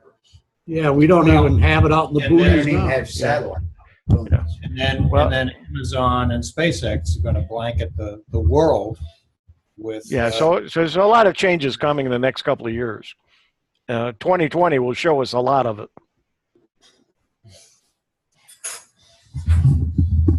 Orlando has 5G now, but there's no devices for you to use to utilize it. And I can't remember which company it is that has it in the Orlando area. But if it has 5G and nobody can get a 5G phone, you said, Not yet. well, then what? Samsung, I think, is coming out with a couple of models, and a couple of the other ones will come out with new models as well. Hewie, I believe you said that there were a couple people on, Marshall and somebody else that might have something to. Marshall didn't, but Dick Vogel is on, and he's got something he wanted to talk about. Dick, Unmute, Dick. you want to take the floor? Okay. The other day I read an article that said that our normal speed tests by Ookla and so forth were fine, but they weren't always very accurate. And the that they talked about that they thought was a much more useful speed testing tool, internet speed testing tool, was from an outfit called SamKnows. SamKnows. I was asking if anybody had heard of it before and or had tried. Now, if you look at samknows.com, which is the website, they describe what they offer. And one of the things that's sort of interesting is that in the charts that they show for samples, they show a continuous graphing of your download and upload speeds. So you can tell how your internet speeds are varying over time, which I think would be very interesting. But since I've never heard of SamKnows and I'm rather cynically or just disbelieving of everything I hear, I'm not sure that I want to get into it until I've found somebody successful. I just went to the website, samknows.com, and it looks like they've got a test kit, and it says you can volunteer, so I guess you're hooking up to their network so they can monitor you. They've got a white box that's a standalone box that I guess goes onto your router, and it doesn't show whether it has an internet connection or whether it's Wi-Fi, but it says it measures your internet performance 24/7. So now the question is, do you want someone, quote unquote, Sam, monitoring all your internet transmissions or not? I know Arvin has an answer for that. I need to know how fast I'm going. That is concerning indeed. Yeah. Is that the one that Bob Dolph commented on? He sent an email out about it, Dick. I'm not looking at it, but Yeah, He said it would be an interesting topic of conversation. so that's the link that you just went to. Okay, I want to make sure I was following it. Thank you. Yeah, it's too bad they don't have some way of just connecting and doing a speed test, you know. And there is a site called DSL Reports, which has been around for many, many years. And they have all kinds of internet measuring tools that you can use from any computer. And you can test your ping, you can test the lag, you can test your throughput. They can test the quality of your signal and the quality of your connection, and it's all free. So it's worth taking a look at. Mike, you're reminding me that I did have one more question regarding you and the hotspot and the need for it. Because I still have CenturyLink at the cost of something like $230 a month, which I was very happy with when it was $130.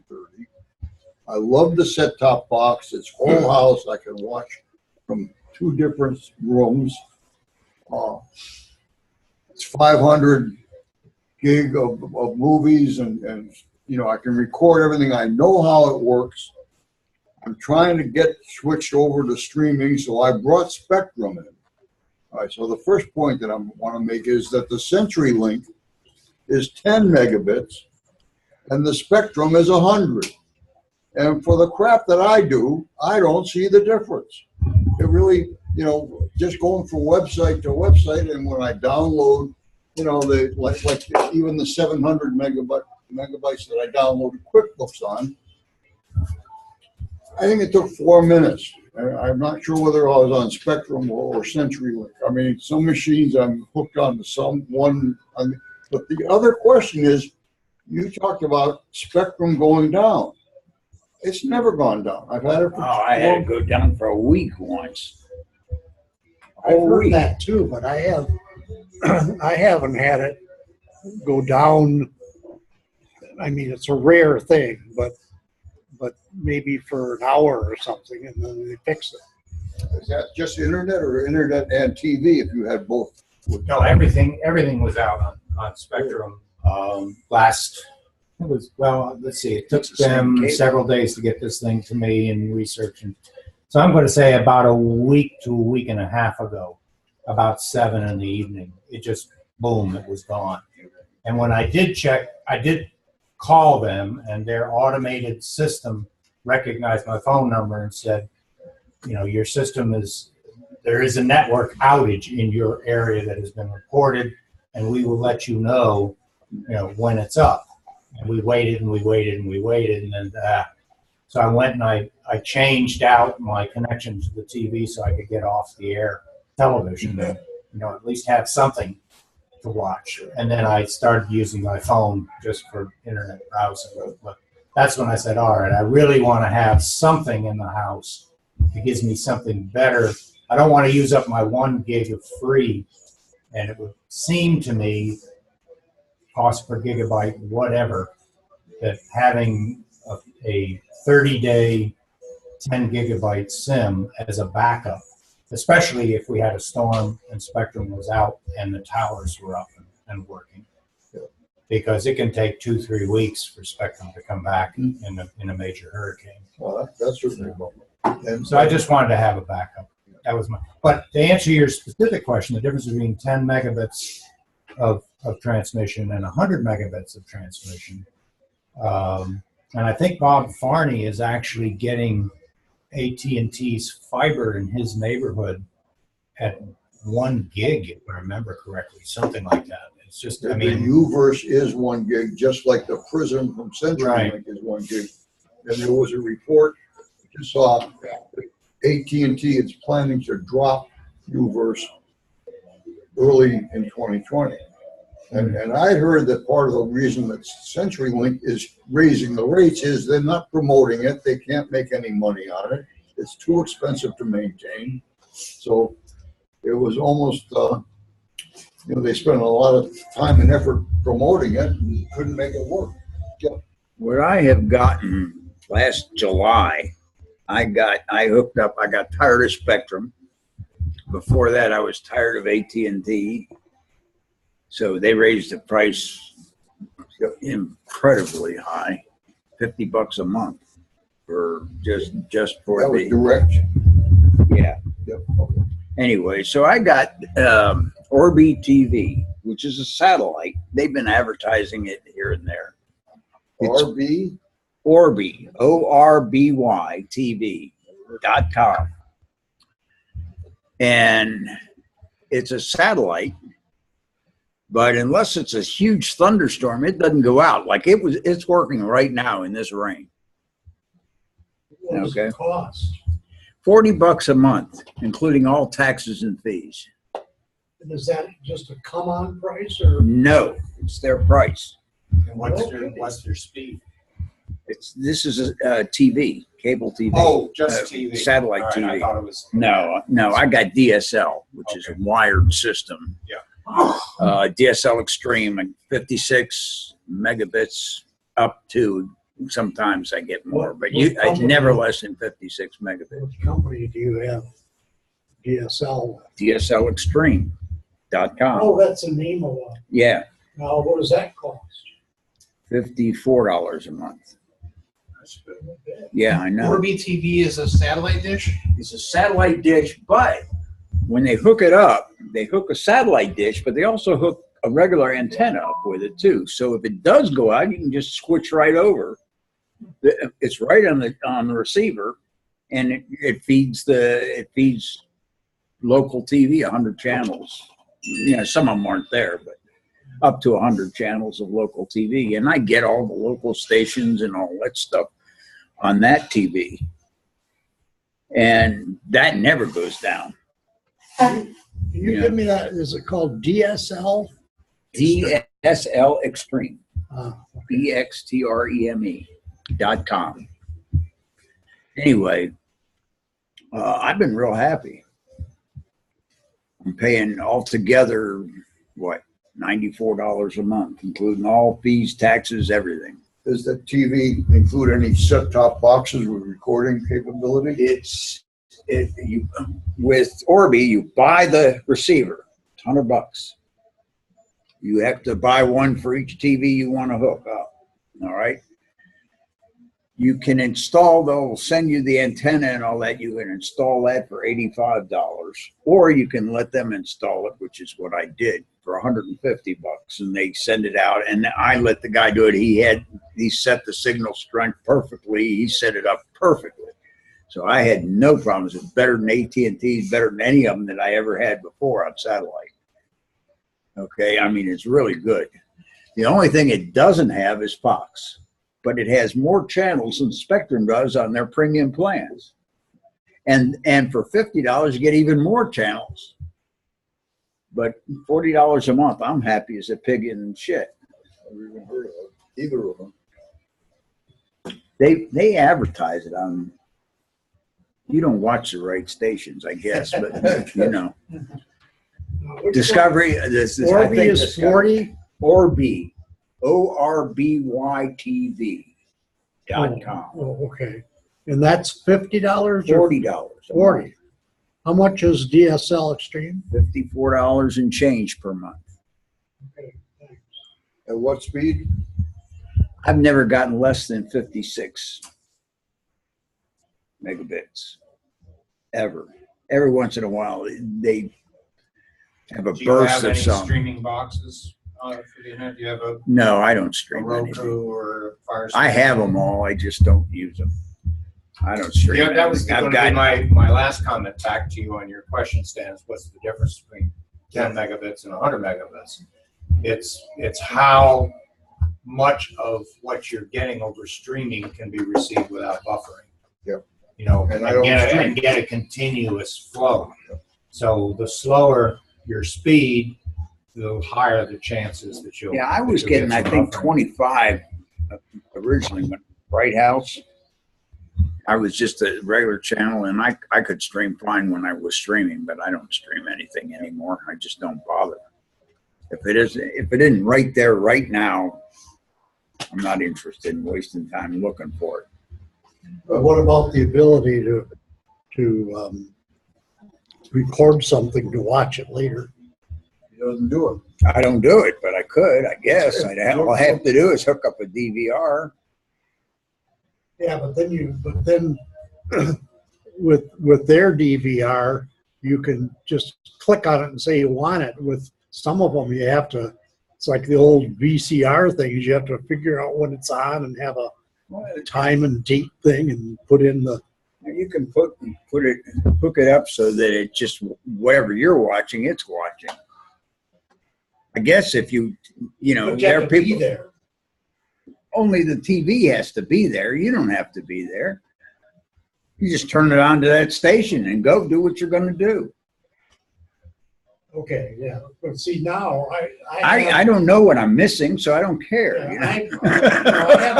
I have a lot of things I'm interested in, so Right, well, then so you'll I have can to figure out when it's on and hook it I up. have I think I have Direct TV, I think it is, and you're supposed to $35 a month or something. yeah, whatever it is, it's something like that. But I can set it up to record 6 different shows at the same time. Good. I And- don't care about 6 days. And then I can fast forward through them and take out the ads. Well, what we're saying is different strokes for different folks. Right, exactly. One size doesn't fit all. And Yeah, then that's the why other I'm thing that asking. we're saying I is like that it. I found what you have, but I wonder if it fits for me. That's why I'm asking. Right. It probably doesn't, because if you're recording 6 things at once, I know it doesn't do that. Yeah, I don't You have can't get 2 and channels. I don't have to do that. Like 20 years ago, we didn't have any of this crap. 50 years ago, we watched 3 different channels and everybody watched one TV set and watched the same program. Yeah. And the TV your wife was showed them round. out, you went up and go. I lived in the click, city. I had 4 channels. 4 channels. Technology. The old school versus the, it gets really. Hey, two quick things, and I got to go see that Man About a Horse again. And the urology appointment comes up soon. Jeff, it just occurred to me, we're awfully close to a Christmas party. Yeah, no, we don't have a place. Well, we do, I think, if the place that we're talking about down the street, the American Legion Okay. home might be available, but it's awfully short now. You normally, It would have to be a Valentine's party. Yeah, probably not gonna be Christmas. So Apple's not going to have one? We didn't have a place we've been meeting. they no longer have the place on Douglas that they used Oh, to have. that's too bad. Yeah, it was nice for. That was kind of a years tradition. ahead. Yeah, It was. We were sorry that we couldn't do it. But, maybe we'll come up with something. It won't be, like I said, it won't be before the main holidays of this year. Okay, I'll be right back. Talk amongst yourself. Somebody else. Taking off. So I guess You're taking off? taking off. Sean is taking off. Sean, good to see you. Well, By the way, I will, just- go ahead. I just checked on Orbi and it's not available where I live. But they do have up to a gigabit of speeds available. That was the DSL. I'm sorry, the DSL Extreme. Yeah, DSL, they have faster speeds, yeah. Yeah. It's available. AT&T sets it up. They don't have their own installation crew. So AT&T sets it up. Then you don't have to deal with AT&T, which is a pain in the ass. AT&T's terrible. I hadn't heard of it before. This is news to me. It's like their people are continually on strike because they're never where they're supposed to be. So their DSL Extreme then is using an AT&T backbone and just licensing the product. Maybe, yeah. I know they're using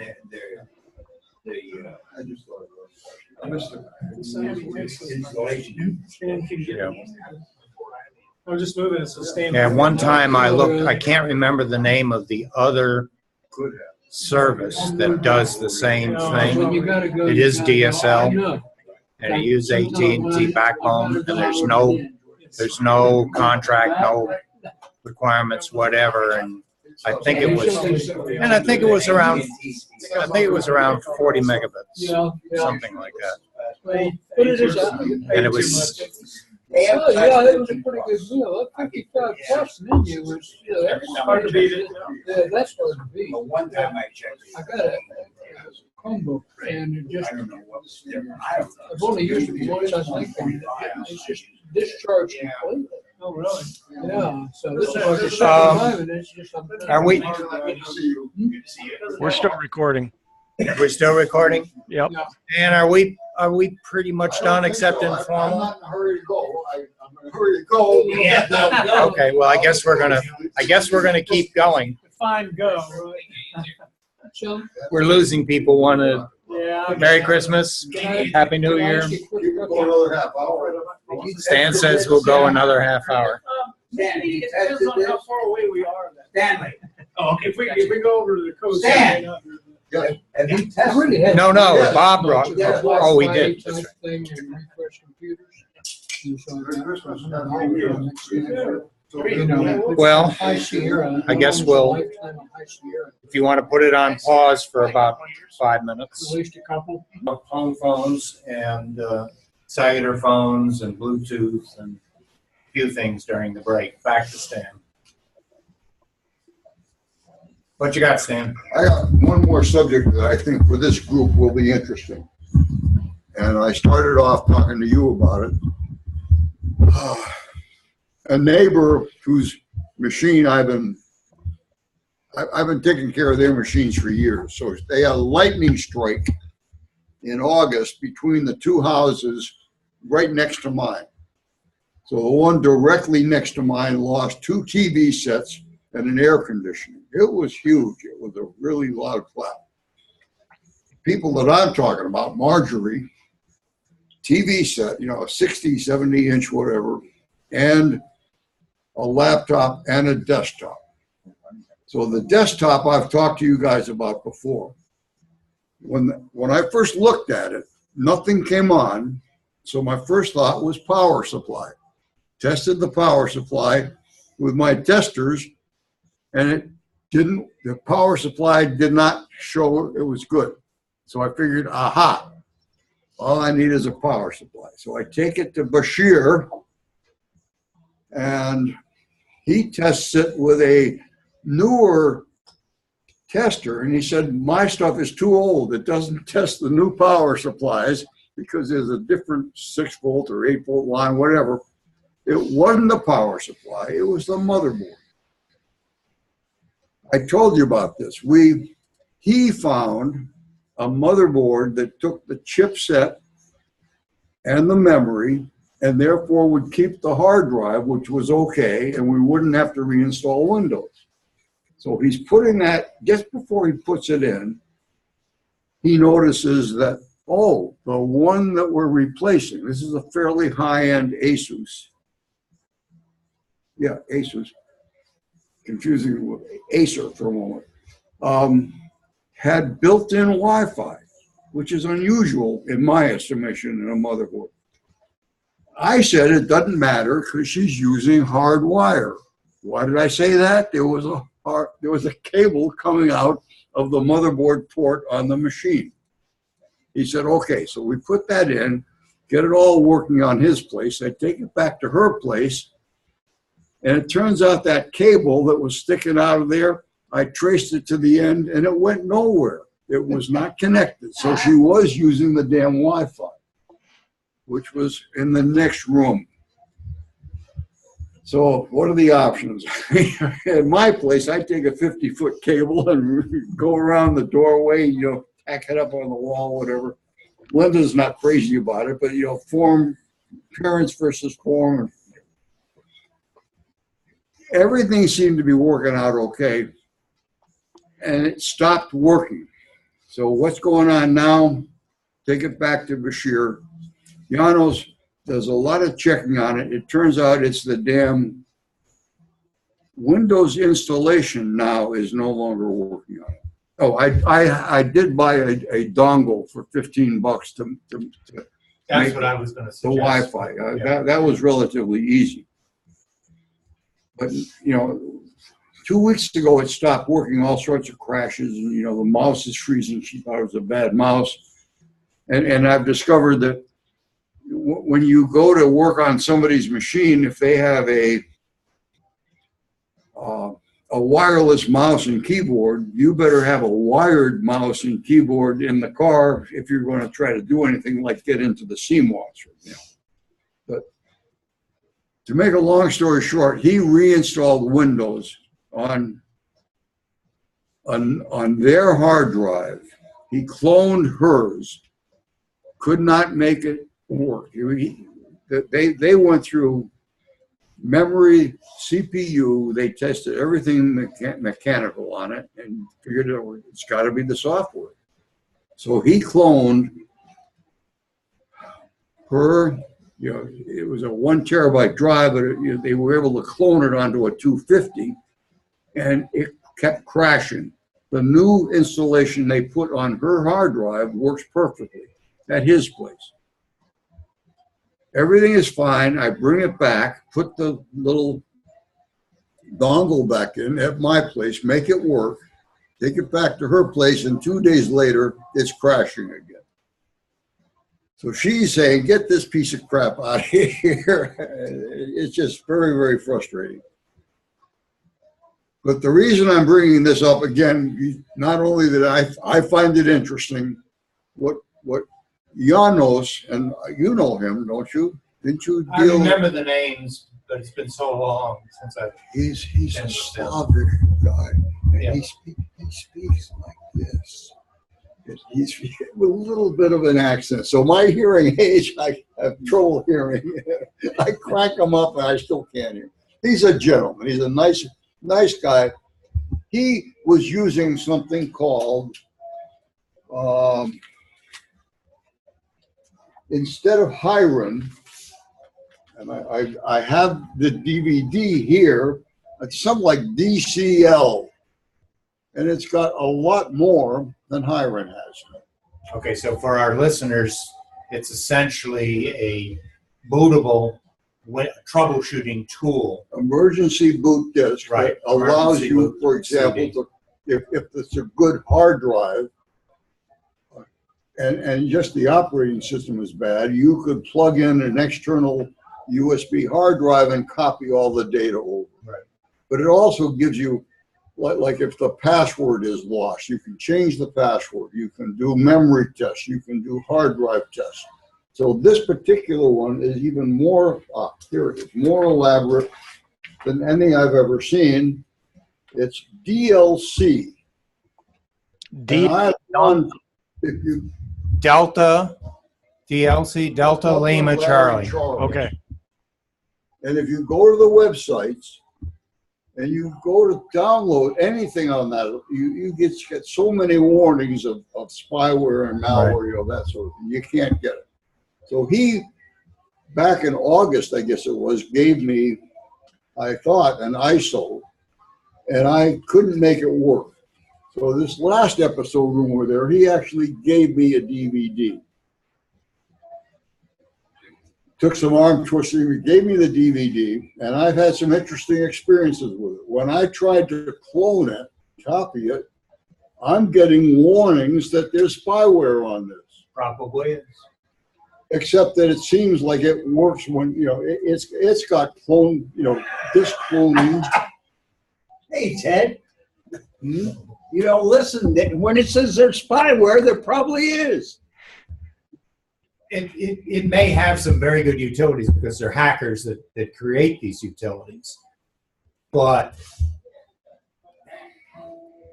backdoors can be put into utility programs such that if you boot something that's going to access the hard drive and say remove a Windows password, it can also put something into the Windows installation that now the next time you boot up from it, connects it to the internet, and you now turn that computer into what's called a zombie.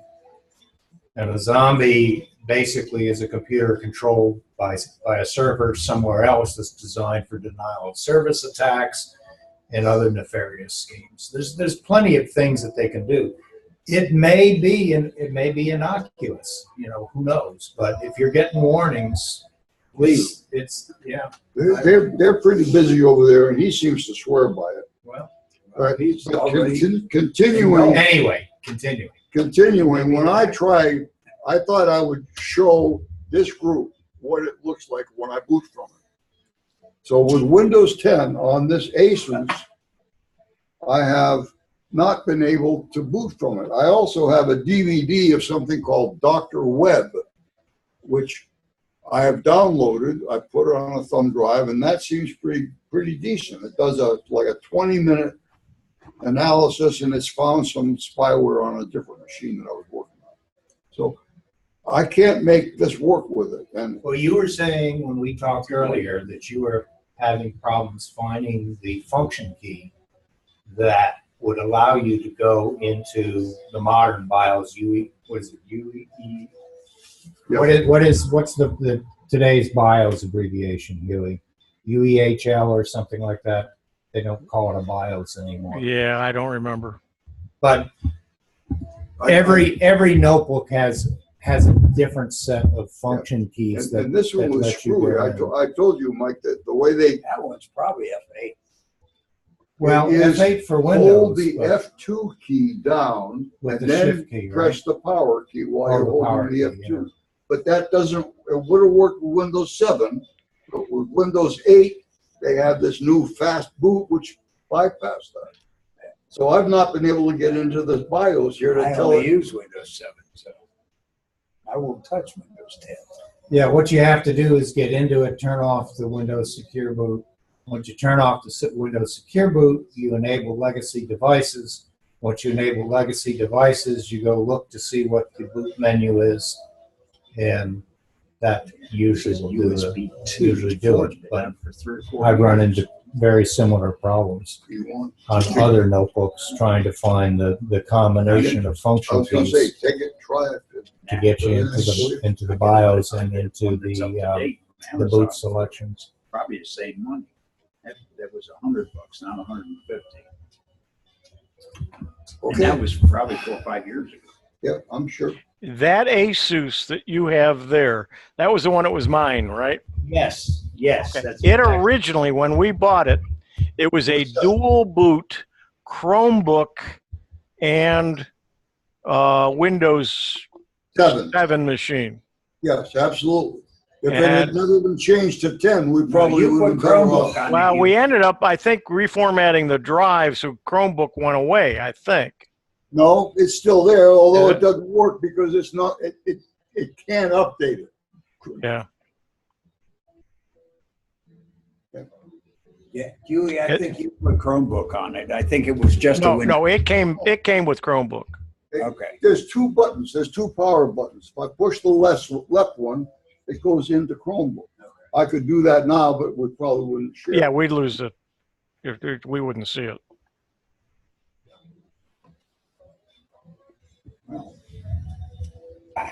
All right. Well, I'll just say a couple words about what my current project is, which is hopefully I can get done by the end of the week. I just got a bug to get a modern motherboard.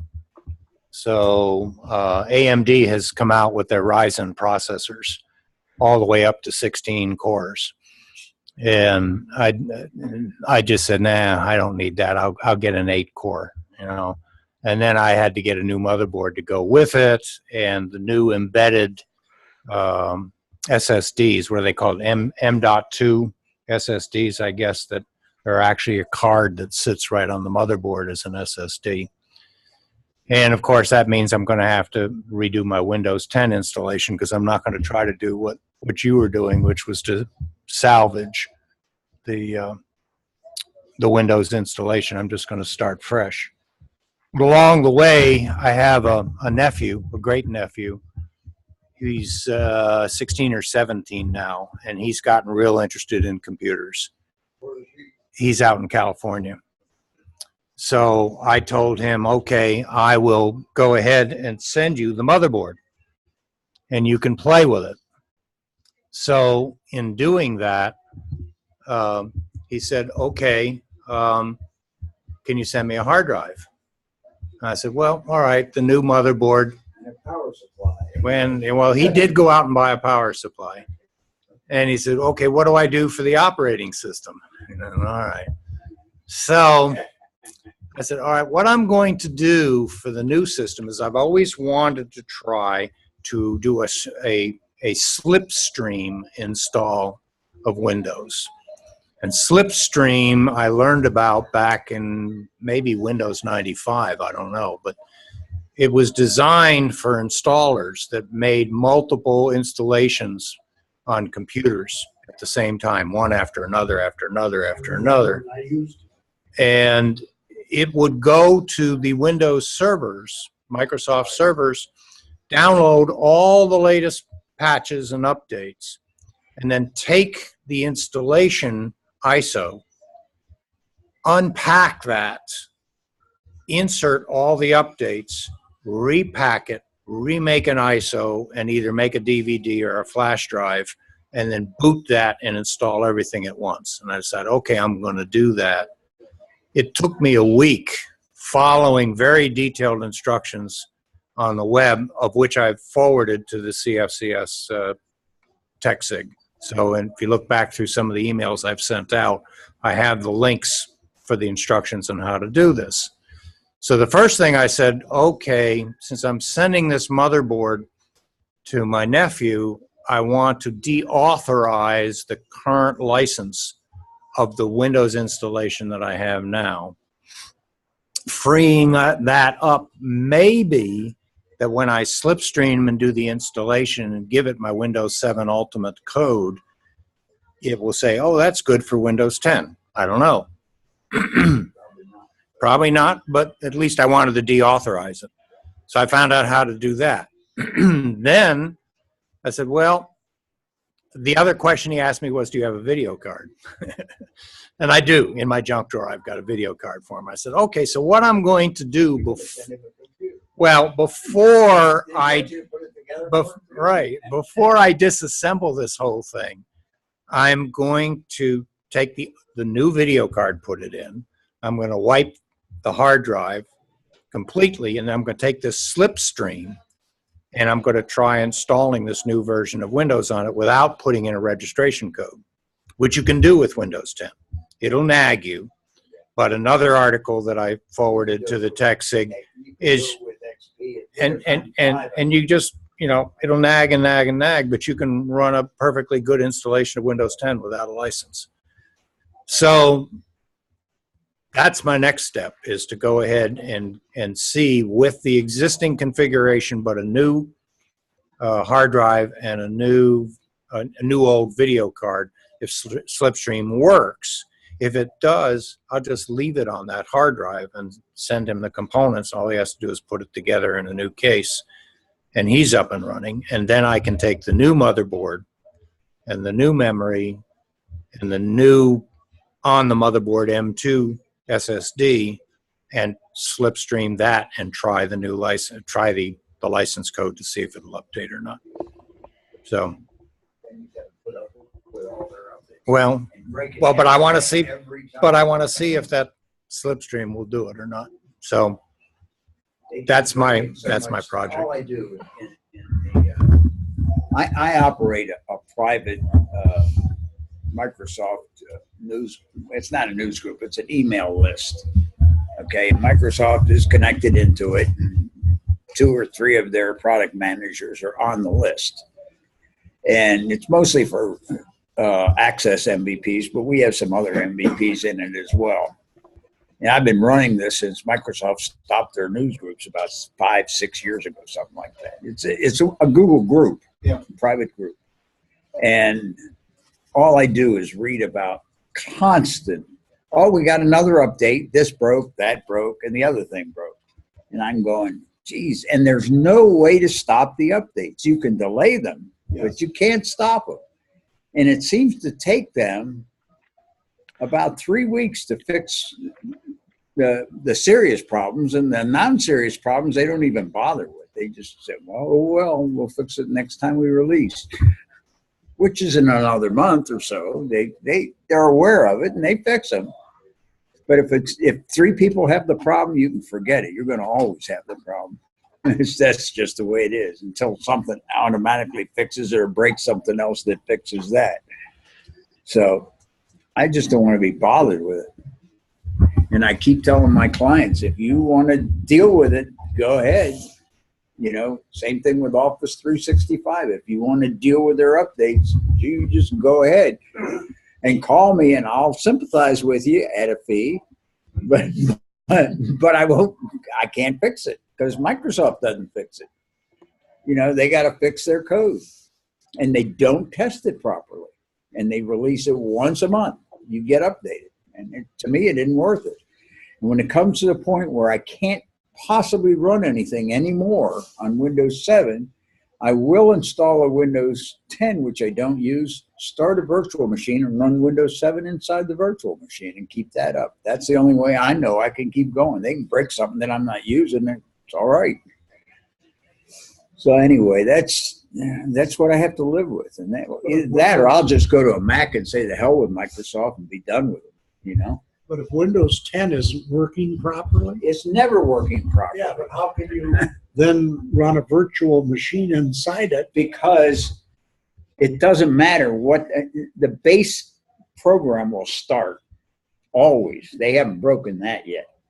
And as long as the base program will start, a virtual machine will work inside of it. And I don't use their virtual machines either. I use Oracle's virtual machine.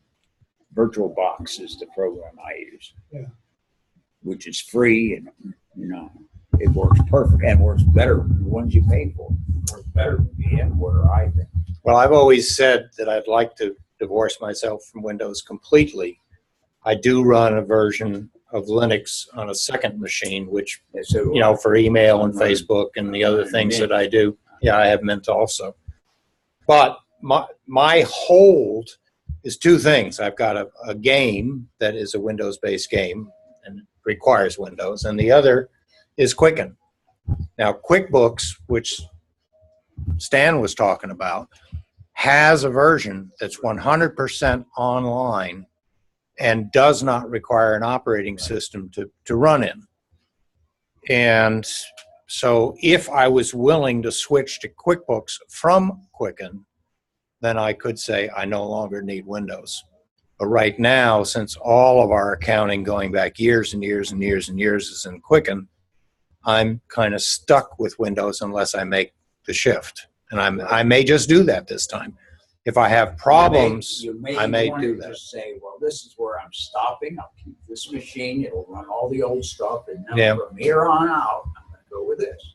Yeah, maybe something to do. Windows 7 for the Quicken? No, he's talking about just any Windows. Just get rid of Windows entirely, and on the new machine run Linux.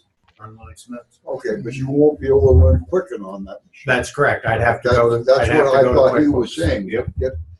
Yeah, just keep a spare machine around, a notebook or something, and just run Quicken on it. Yeah, I picked up I think it's a 17-inch. I picked up a 17-inch Dell laptop.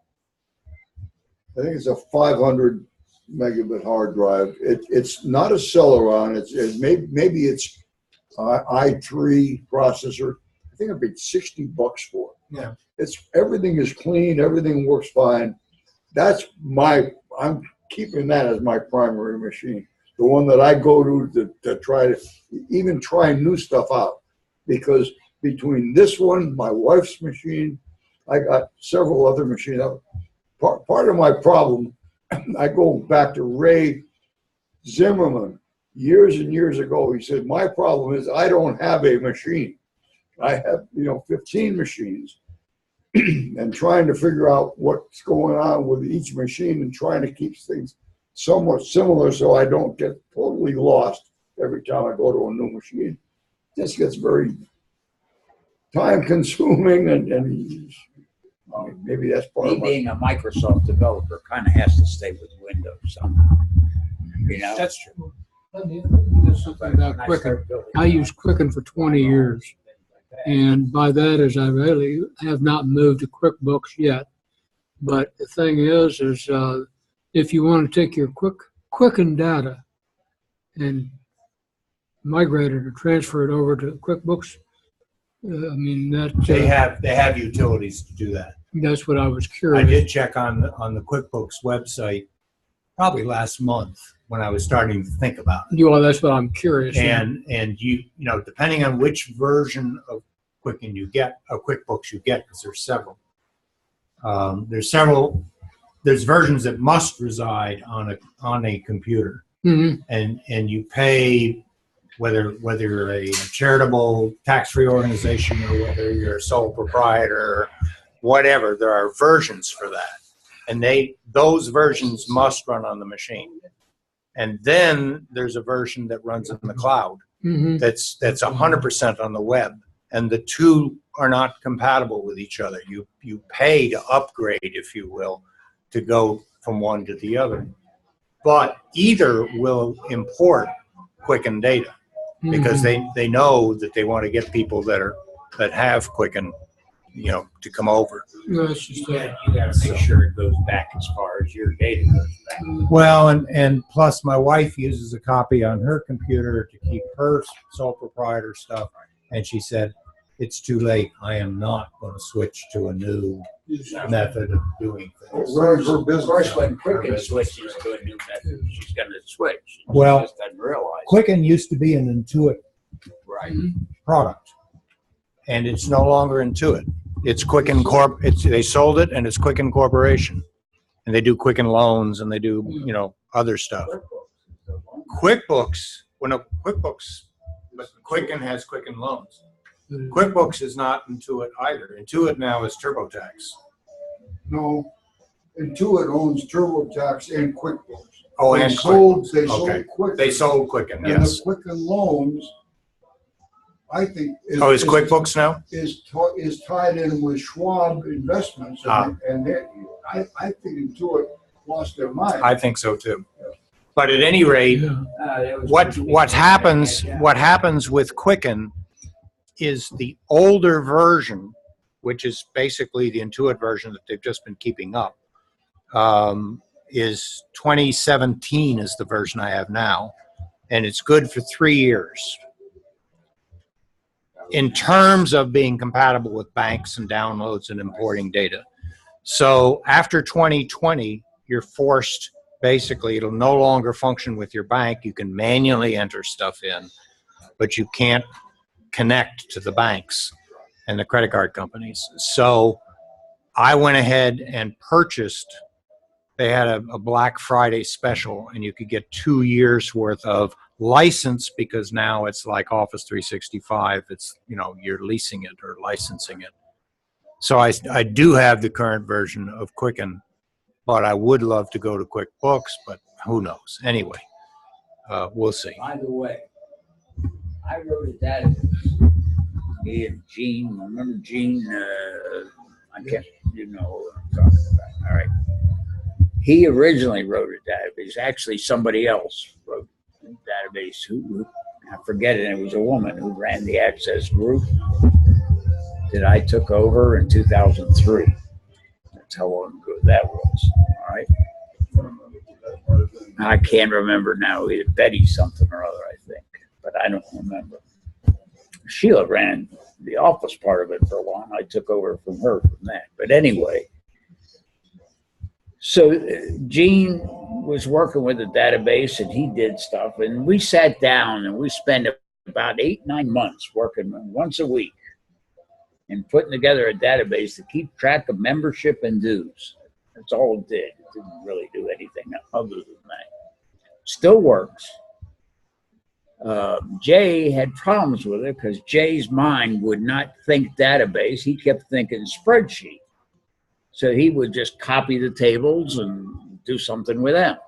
It's the only way he could think. He could not expand it to think about what a database does. Well, was that running in QuickBooks? No, it had nothing to do with QuickBooks. It was before he ever used QuickBooks. He then started using QuickBooks later on. But this was before he did. Before he bought the first copy that he bought with text from TechSoup. That was way back. Yep. 2010, something like that. It was when he first started using QuickBooks. I thought Charlie Burge used QuickBooks way back. No. He used Peachtree. He used Peachtree account. Right, but not. Well, he might have used some stuff, but by then we weren't doing anything. But anyway, I still have that database. It still works. It still has the membership list updated to the last time Jay updated it. And we have new members since then, but it can't be that many new members. There's actually less members than there used to be. Of course. Right? But all the old members are still on it, that are still in CFCS, and it still works and still is. And I'd be glad to sit down with your treasurer if he wants to worry. You don't have to worry about QuickBooks or anything else, paying for it, doing anything in it or anything else. Well, we've already just finished paying the $50 and have it installed on the machine. Yeah, but you haven't. You still have to learn how to use it. Yes. It's a whole lot easier to have me sitting there teaching them how to use something that's far simpler than a whole accounting system. I mean, I have connected access to QuickBooks, and I've had stuff going back and forth because certain companies cannot use QuickBooks. If you do work for the government, you have to put very intricate descriptions out. One of the things with QuickBooks and all other accounting systems is you have about 30 characters in your description field on an invoice. And if you have to put more than 30 characters in, which is almost every single government invoice there is, you can't use QuickBooks or any other accounting system. It just doesn't work. So you write all this shorthand and abbreviations and everything else, and nobody understands it except the one person who did the entry, right? So anyway, I've written invoicing systems and billing systems and Access for engineering groups that do a lot of government work. And they also use QuickBooks for their own accounting. But they don't want to put the customers back and forth and the billing back and forth and all that and enter everything twice. So I bought a connector that connects back and forth. But the connector is pretty expensive. It's $500.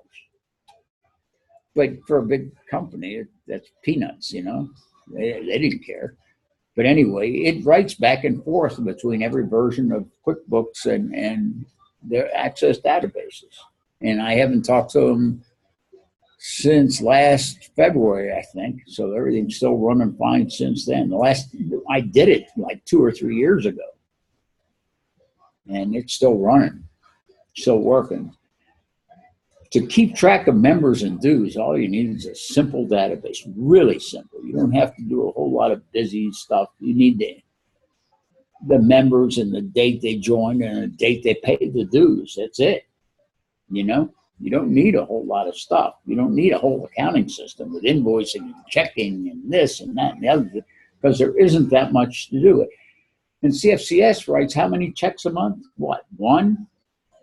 Every other month or so? We don't write checks. So when this program is over, I'm going to give you my group again. You know what I'm going to say. I've heard it from me before. Okay. Looks like we're losing Hewie too. And there's only, wake up, Hewie. Wake up. We're down to 4 people here. So I think we'll go ahead and stop recording if you like. And sounds like a plan. You have to wake Hewie. I have to tell you all about an interesting bumper sticker I saw on the way here. All right, to finish up. Bumper sticker. Don't drive too close. My lawyer is Morgan and Morgan. And on that note, we wish everybody happy holidays, depending on what you celebrate, and a happy New Year. Terrific. Hewie, thank you for putting this together, and Mike especially. It was